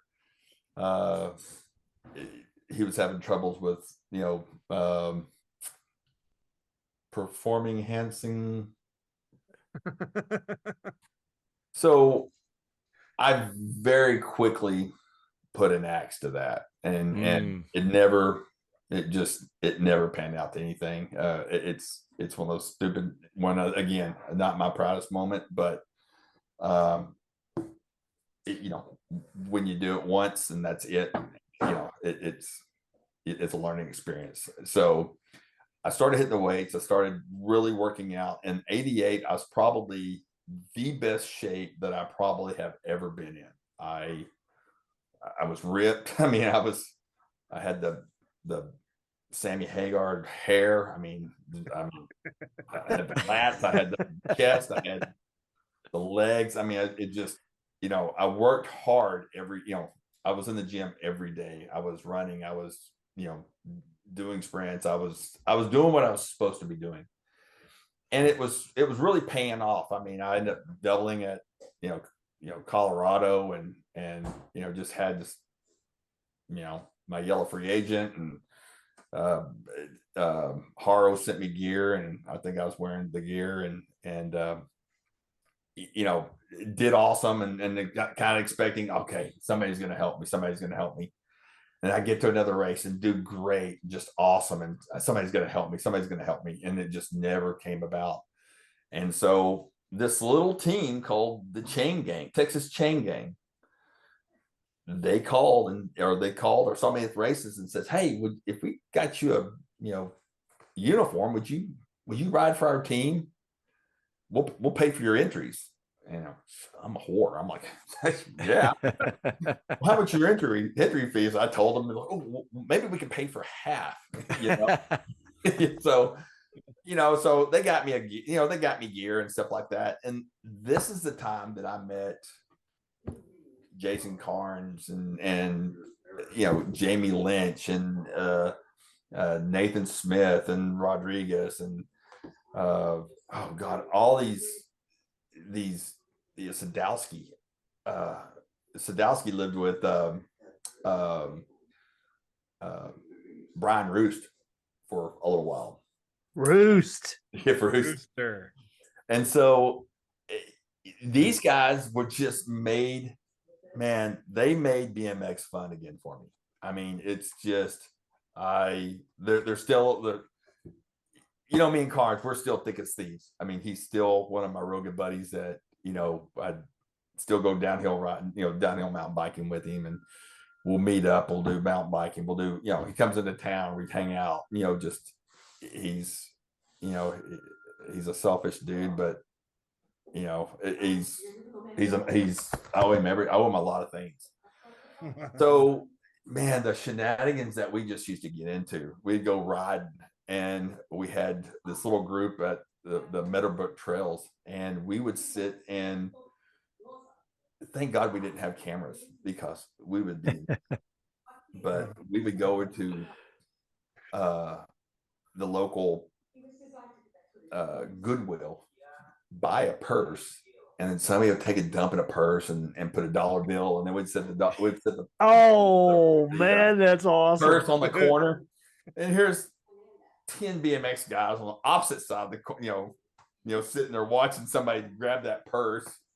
And I mean, it's just crap like that would happen, and we'd laugh, and they'd get mad, and then they'd start chasing us, and that would be our day, and it's just they would just do any and everything and stuff that would be so uncomfortable for me to watch, but it was like a train wreck. I would have to go watch just to see how it ended up. And just you brought up, I keep hearing people talking about the trip to El Paso and the naked trip. I don't know if- So Hey, El Paso I was there last weekend. El Paso hasn't changed that much. God. It's still a blast. I remember hearing about that. Oh, so Oh. and again, I mean, there's 5 of us in this rental car. This goes in the rental car thing too. So That's right. That's so right. it's me, Carnes, Sadowski, Ken Saffin, and Eric White. And we took off to El Paso because several of them had to work, and Sadowski had this rental car. It was a 4-door Ford Escort, I think. And one of the moms took all of our bicycles and gear and stuff like that. So they took off early, and we headed out that night. And and shotgun has to stay up all night with the driver. I mean, whoever shotgun stays up with the driver. Is that the rule? So Yes. Yes. Freaking, we leave Fort Worth, and by Weatherford, which is 30 minutes away, I look over and Carnes is just snoozing, and everybody in the back snoozing, and I'm like, God dang it. So I drive another, 30 minutes. I get kind of mad, and I was like, so I just started taking my shirt off. It was summer, so I took my shirt off, took my pants off, took my underwear off, and I'm just driving naked down I-20 going towards El Paso for about, maybe 40, 45 minutes. Carnes wakes up, starts talking to me, didn't realize it. And he looks over, he's like, what the hell? And I'm like, I'm just going to see how long it would take you to figure it, so I'm starting to kind of get, shirt and pants back on, stuff like that.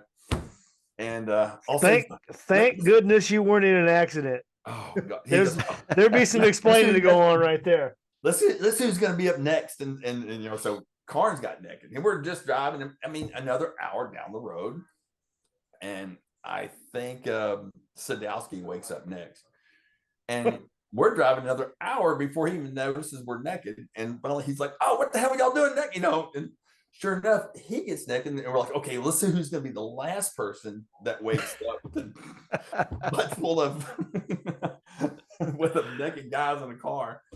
And so Eric White's the next guy that wakes up, and let's just say Ken Saffin. And I don't know if y'all know who Kenny Saffin is now, but he's this weightlifter guy that's just, he's huge. I mean, proud of him. I mean, he's a good dude. And, I mean, he was just this little skinny kid when, growing up. And so he wakes up, and, he's waking up, and the car smells like ass. It's just horrible. Like naked ass. Oh, yeah. And so I'm like, screw it. I'm going to drive all the way to El Paso. So we drove all the way to El Paso. What we didn't think about is when we had to get gas. So we pulled in this gas station, and of course, those rotary gas that, the rotary dials on the pumps. Pump. Yeah. Those ones that have to go round and round all the numbers. Yeah. We pull up, and I mean, guys are doing jazzercise, and Sadowski's checking the oil, and Carnes, and I don't know who went inside and went to go pay, and the guys got binoculars looking to see what what the meter reads on the pump. He looks at them guys and says, "What the hell are you boys on?" So we get back in the car, and we take off again, and we make it all the way to, like, I don't know, 10 miles from El Paso. All of a sudden, we saw this cop car just hauling down and making a U-turn. And we're like, oh, crap. They finally found us. So we're scrambling. Trying to get your clothes on. Yeah, oh God, yeah. And I mean, I got just my shirt, pants on, and and the cop car just goes around past us, and we're like, oh man. So we didn't actually make it all the way into town, but 8 hours, 9 hours, 8 or 9 hours. That's a long time, dude. That is a long time. So, and then even on the drive home, and I think if I'm not mistaken, I had a broken wrist that weekend. So I broke my wrist like a couple of weeks before, so I was racing with a cast on. But I think on the way home, we were following Ferris, which is one of the team moms, and she had her trailer. We had this that rental car, and we're going down the highway, and she's in front of us, and all of a sudden I'm just kind of like driving. I'm like, there's a grassy knoll onto another access road, and I just jumped. I mean, we're doing 55 because that's the speed limit, so it's not like very fast, but we jumped off of the damn road into the grass over to the access road, back on like 3 or 4 times. And we go past them and jump over, then come back around. And, oh man, we're just laughing our asses off and stuff. Well, about 10 miles down the road, they have a roadblock for us. Oh, they're waiting for you. They knew you were coming. Oh man, so we got pulled over. Ferris pulls over, and this cop was not happy. I mean, he comes up here, and I was like, "Yes, sir, officer. Can I help you? We got reports that you're trying to run this, this van off the road, and blah blah blah blah." And I'm like, "We've been trying to tell her that we had to pee," and she's like, "What?" Goes, "Oh my God, all of us have got to pee, and she won't pull over." Hold on. He goes up to the door of Ferris's Suburban, knocks on the door, and Ferris goes, "Yes, those jackasses are with me." He goes, "Will you pull up down here and let them go pee?" No way. Wow. Yeah, got out of it. That's amazing. Yeah, you did. Oh my God. So and that doesn't include the shenanigans that we had at the in Juarez too. Oh, dude. Jeez. And that was Carnes. Oh yeah, that's a different story. That's off the Yeah, that doesn't make the show. Yeah, that's gonna be after we get off of this. Yeah. Woo! This is not an international podcast. Because man, I've been to Juarez twice. I mean, I've been to El Paso twice. That means I've been to Juarez twice. Yeah, man, for BMX, and that. Yeah. Oof. Let's just say they were wanting to go see a donkey show or something like that. It didn't happen, but that's how all that started. But it didn't pan out. But we took a beer, hard left. Well, let me ask you a couple questions here. Cowboy, what's the funniest thing you ever saw at a BMX track? Other than, man, it always has to do with Carnes for some odd reason. I'm gonna have to get to know this kid. dude. You would actually really enjoy him, Hollywood. He's a funny dude. Yeah, he's a character. I mean, that would be one of the guys that you need to definitely. No, I would say not, because he has those scruples. I mean, he'll tell you the whole story, and he has no one to answer to anymore. So yeah, we need to get him to Dirty Fest. Yeah, I need to call him. He's always up at Lines, with Lines and Javier, so he's always in Cali. Yep. So. All right, then tell me this. Thinking back of your career, your BMX career, you were great on a 20, great on a cruiser, just an all-around great BMXer. Who would you say was if you had to pinpoint one person you hated getting in the gate with? Oh, Walt. Who didn't hate Ronnie?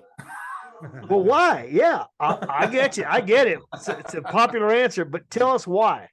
Well, when I first turned pro, I mean, I think he had a personal vendetta against me. I mean, he would just sit there and just torment me left and right, and nothing ever bothered me, it made me want to beat him more, but Like verbally?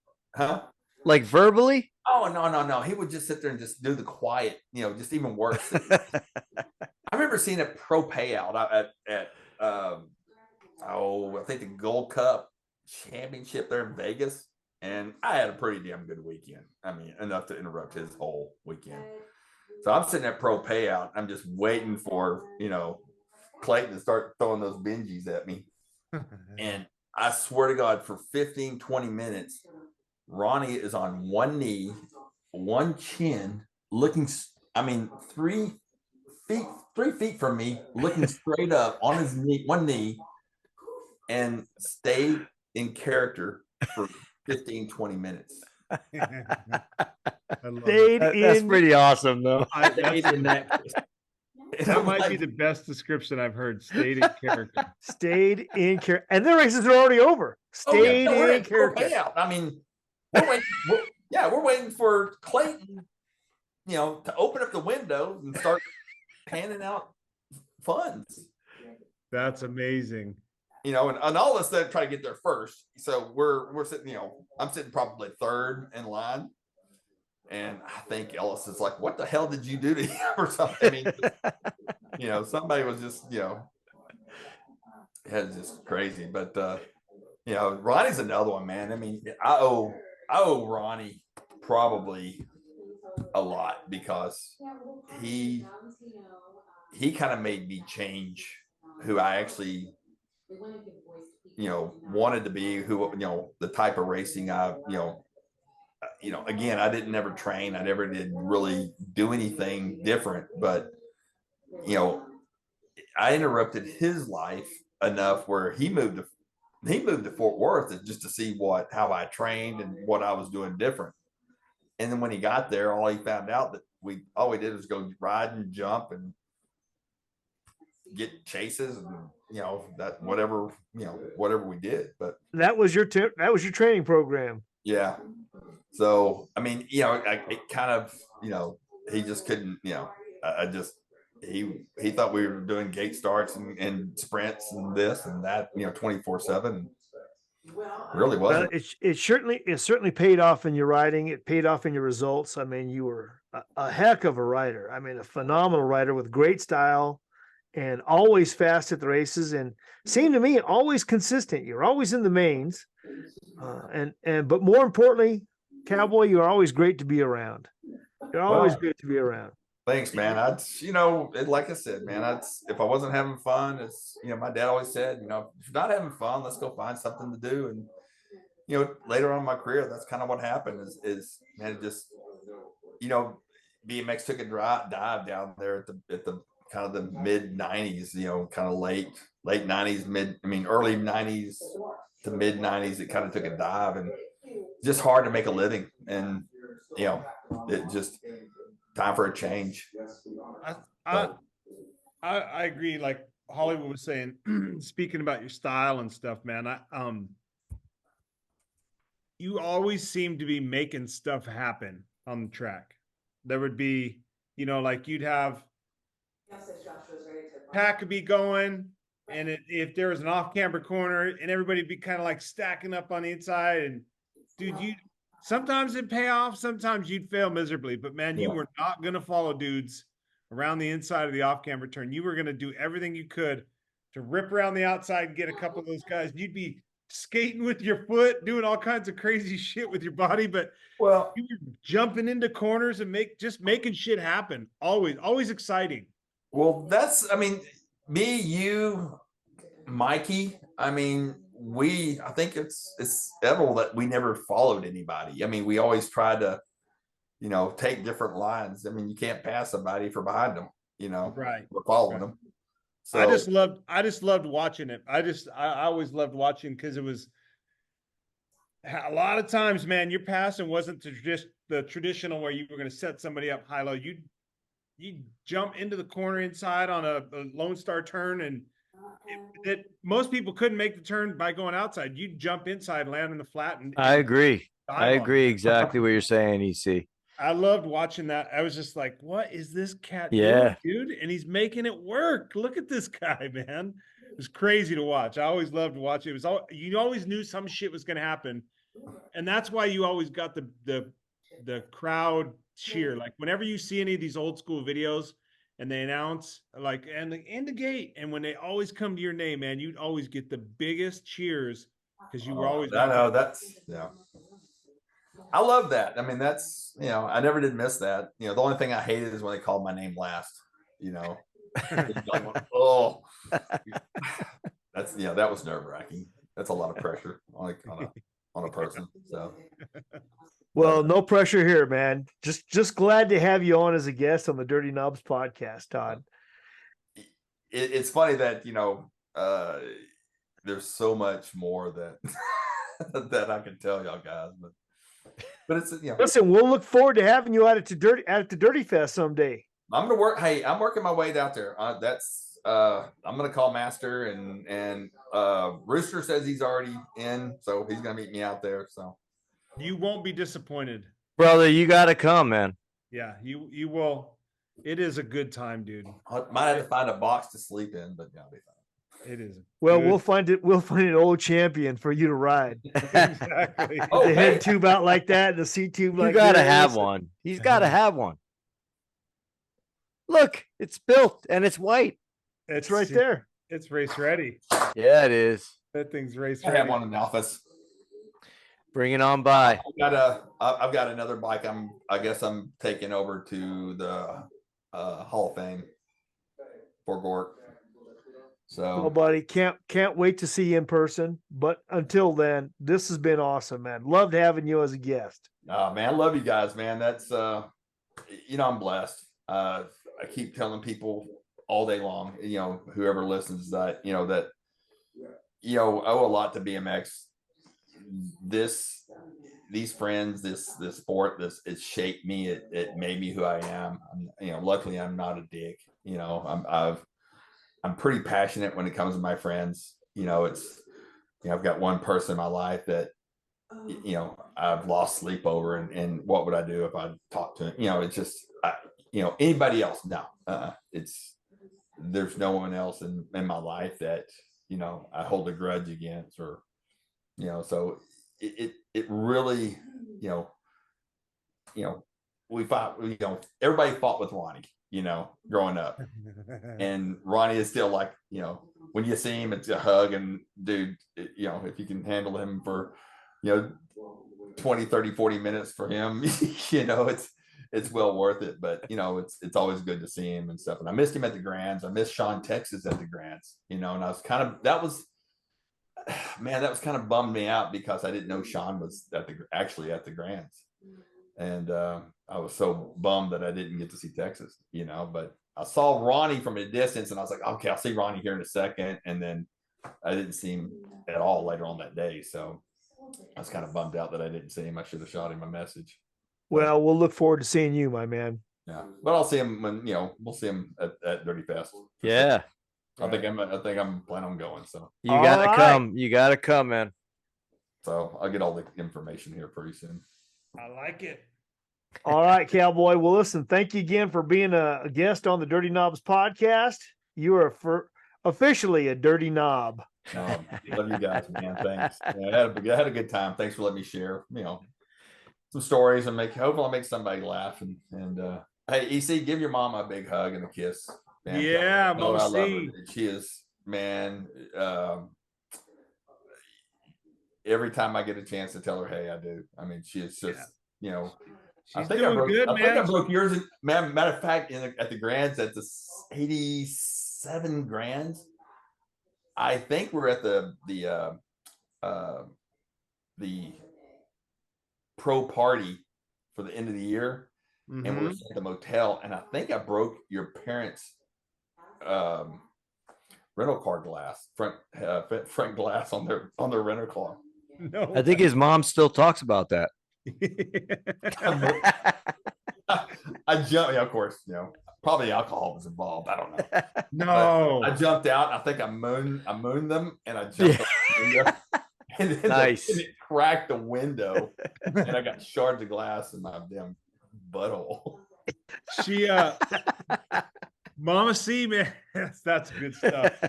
That lady is an awesome lady, and I love them and your dad. Yeah, I'm lucky, man. I'm blessed. I don't take it for granted, dude.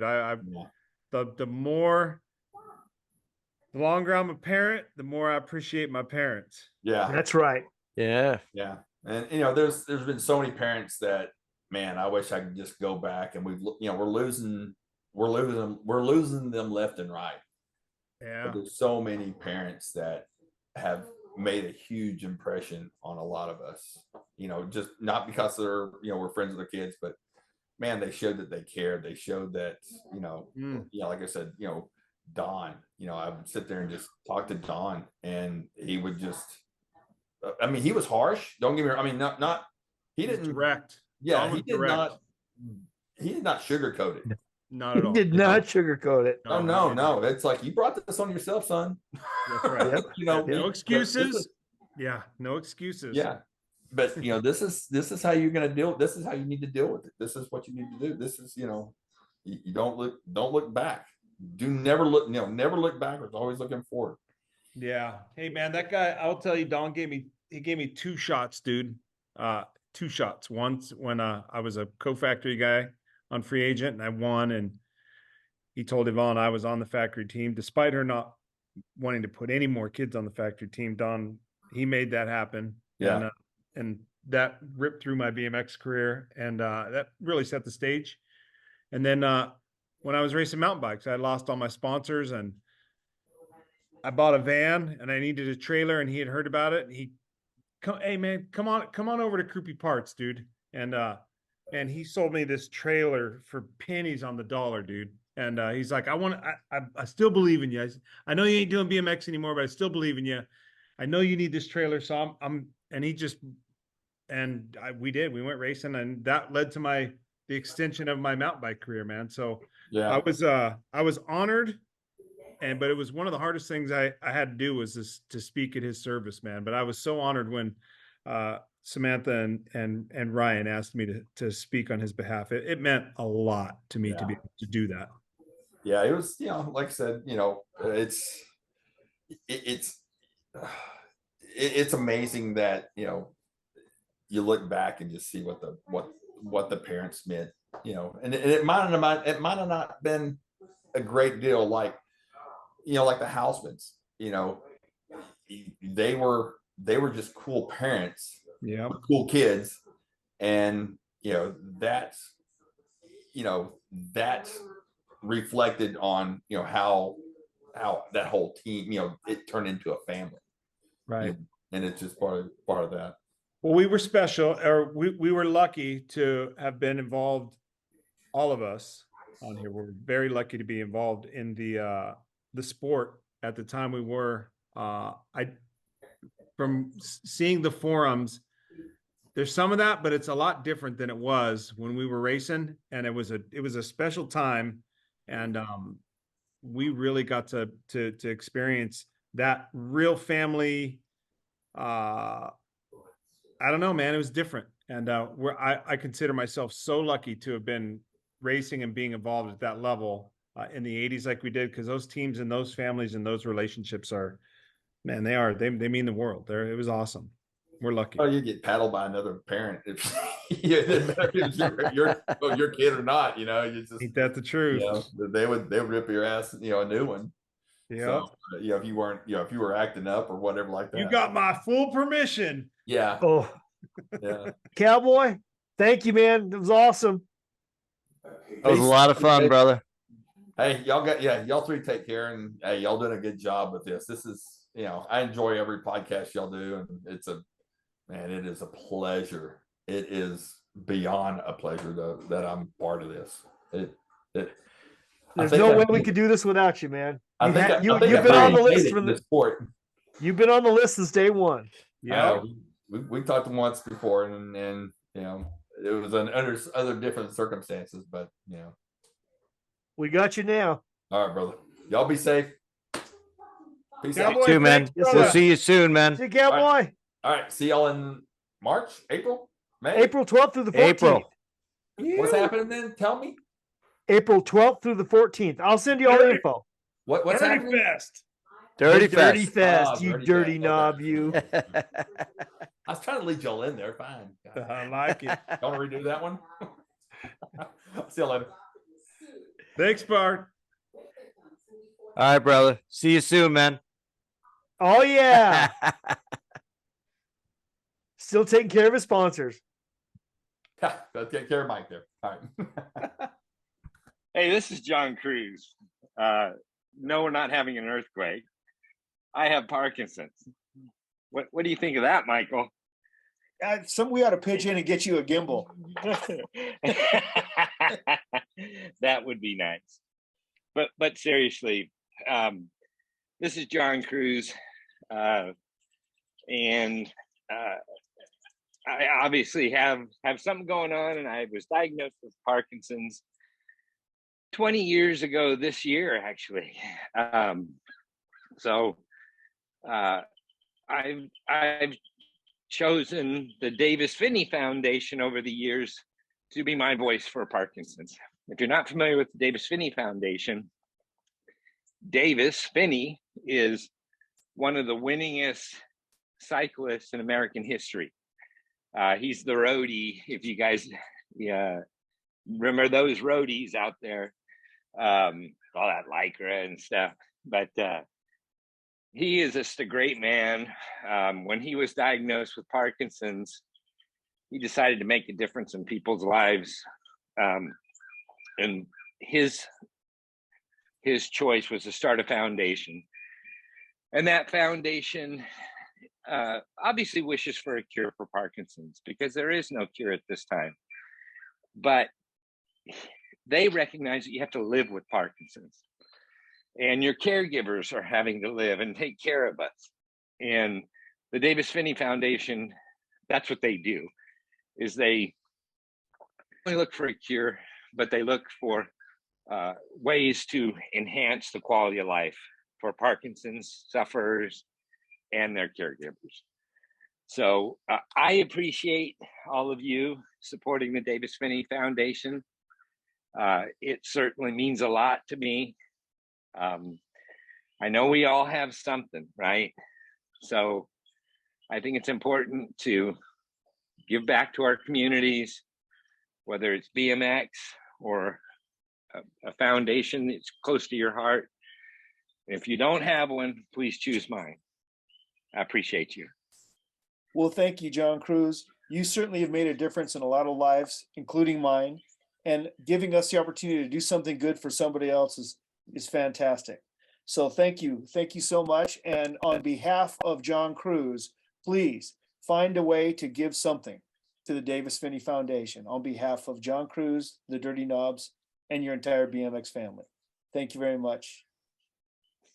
Well, I hope you enjoyed that one, you bunch of dirty knobs. So please do that. Subscribe, hit the subscribe button. Comment if you have anything to say. We'd love to hear it. And we will be back out here in 2 weeks with another one. And thanks to our sponsors. Speaking of which, we are going to read some commercials to you now. Thanks for showing our sponsors the love, because they're showing it to us. Thanks again, and we'll catch up to you soon. And then sing it out right now. All right, coming live and direct from the Colt Clubhouse in Santa Ana, California. Come on down and get all your BMX needs. We're giving away free air for your tires.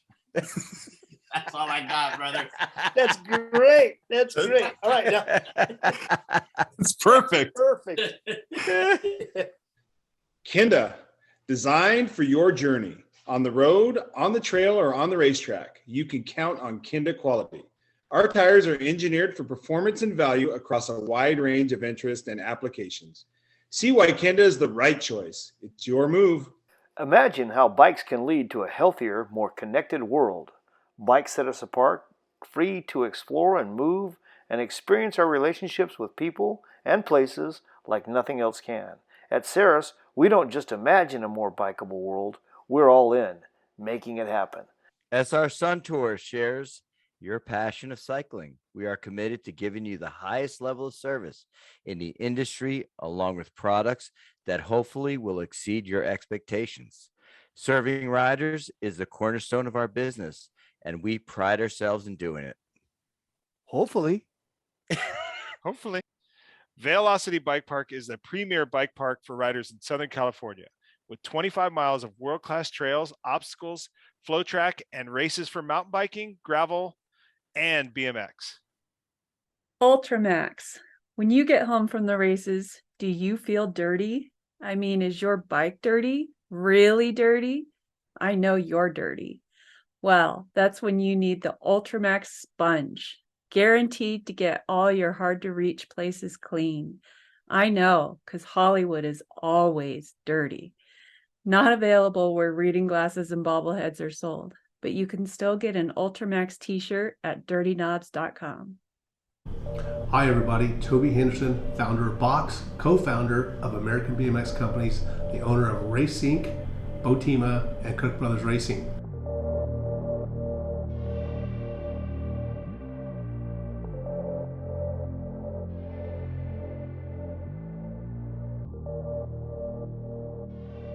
We brought these two companies together to bring you the best quality product you can get for a BMX bike.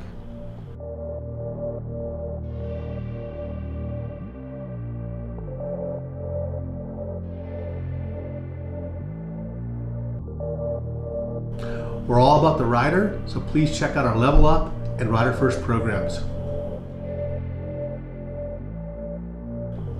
See you at the track. ODI Grips, the world leader in grip technology, home of the lock-on grip system. Check them out over at www.odigrips.com. 4416 Designs commercial, take one. There you go. All right, 4416 Designs. We make shirts, but we don't sell them. We're just giving back to the sport.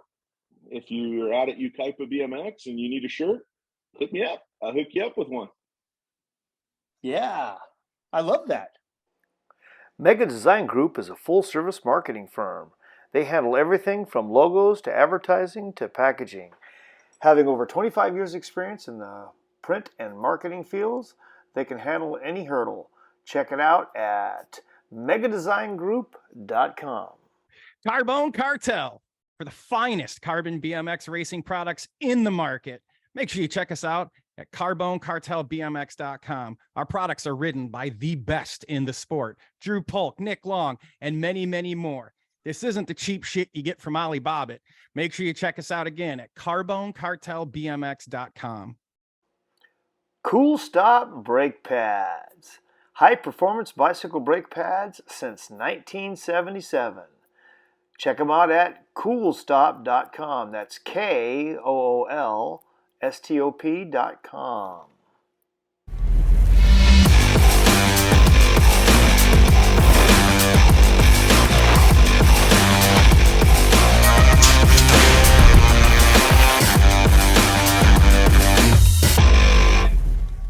Supercross BMX. What can we say? Our lives revolve around BMX. Founded in 1989 to build the ultimate BMX race frame, they've never strayed from that vision. Hey, for more details, check it out at supercrossbmx.com. Hey everyone, this is Brian Wilson with ProGate. We are the official gate supplier for UCI and the Olympics. We even make a gate that you can practice on in your driveway at home. Wait a minute, who else are you making a gate for?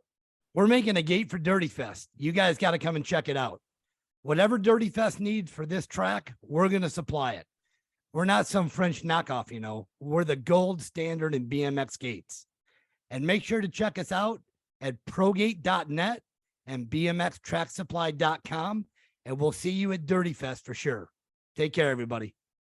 Hey, folks, this is Mike Rodriguez, a.k.a. Mr. Crit. I've been racing and making number plates since 1980. You know, like when they used to do one pedal starts. But you know, Crit Plate has been around for 43 years. The last 4 decades, the who's who of BMX have raced a Crit number plate straight to the handlebars. And you know, you get that guy Mike Savage, the international man of BMX, still doing it strong. And you know, back in the day, the plates used to be reversible because there was multiple sanctions, and you could put, you know, one sanction on one side, one on the other. Now you just got one. but Crit is still reversible, and that logo is still on the back for guys like Mike and you rad guys, like Mike Miranda, who would turn those handlebars and twist them up, and we got it rad just for you. All right. Hey, where will we see those plates? Those plates you can see at every single bike shop that stocks BMX stuff in the USA and Canada. And where will you be at? Will you be at an event sometime soon? Damn, I'm sponsoring the Dirty Fest, and I can't wait to come out to Southern California and get dirty. Amy grips, still made here in the USA. Used by world champions like me, Tommy Brackens. If you want to know more about the best grips on earth, go to amy.com. If you have a Senna cycling helmet, you know what it's like to ride connected. Senna got their start in communications for the motorcycling industry, where they're now a leader. Senna brought their same tech that goes into those helmet-to-helmet motorcycle communication systems into cycling helmets. Senna bike helmets have an integrated microphone and 2 speakers hidden right into the shell. Senna helmets connect together on a mesh or Bluetooth network so you can talk to your friends while you ride without shouting over wind noise, even if you're not side by side. That's super cool, especially in the trails. Senna helmets also pair with smartphones, so you can listen to your playlist without blocking out ambient noise, and you can take phone calls and even hear turn-by-turn GPS directions. Ready? And that's going in. Yeah. We need a doing. All right. What's your nickname for like on the mic? Do you have a? No. You don't have. I don't really have a nickname. It's Mike. Oh. Just Mike on the mic. Pain in my ass. She got one. That's getting edited. Yeah. We're putting that in. Hi, I'm Mike Miller, author of Day One by Michael Miller. And a special offer going out. Anybody who buys the book between now and Dirty Fest, which is April 28th through 30th, I'm going to take all the money from the book and send it to the Davis Finney Foundation for those with Parkinson's. So get your copy on Amazon.com and we'll make a donation. Hey, what was the name of that book again? Day One by Michael Miller, which is me. I'm sorry. Hey, what was that name again? Day One by Michael Miller.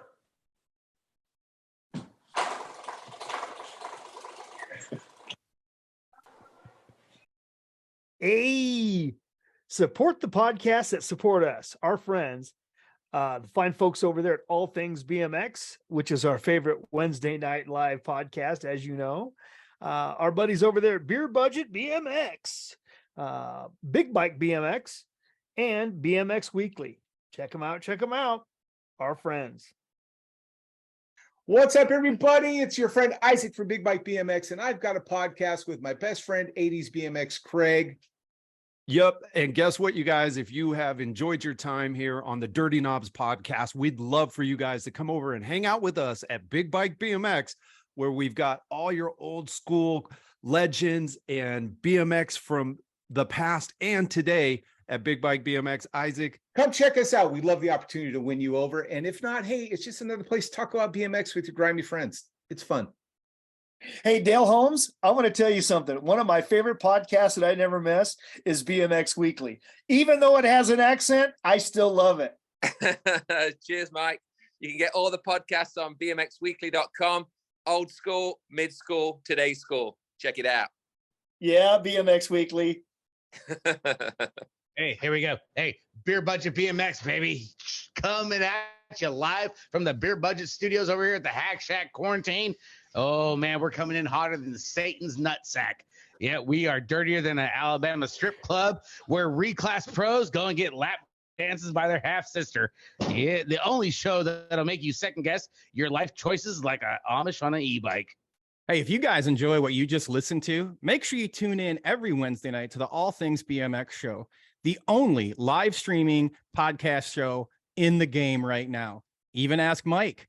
He's been on. Vicente's been on. Still waiting for that other guy to come on the show. You can find us on YouTube, Twitch, and Facebook. And you can also find us at allthingsbmxshow.com. Keep it dirty.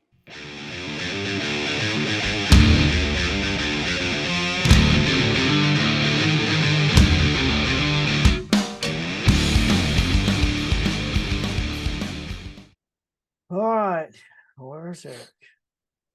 You're one of the best in the sport, dude. Like, Yeah. like that's a big deal. But dude, it's crazy, JV. It isn't like. Yeah, I know it. No, it's not a big deal to you. know. I'm just saying it's a big deal. Yeah. The weirdest. It's not a big deal to you. It isn't. It really isn't. But you're one of the best trail builders, in the world. That is a big deal to you. Yeah. You are one of the best parents I've ever known.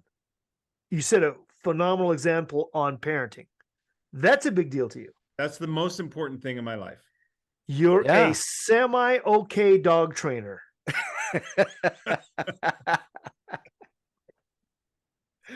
No, your wife is a phenomenal dog trainer. Yes.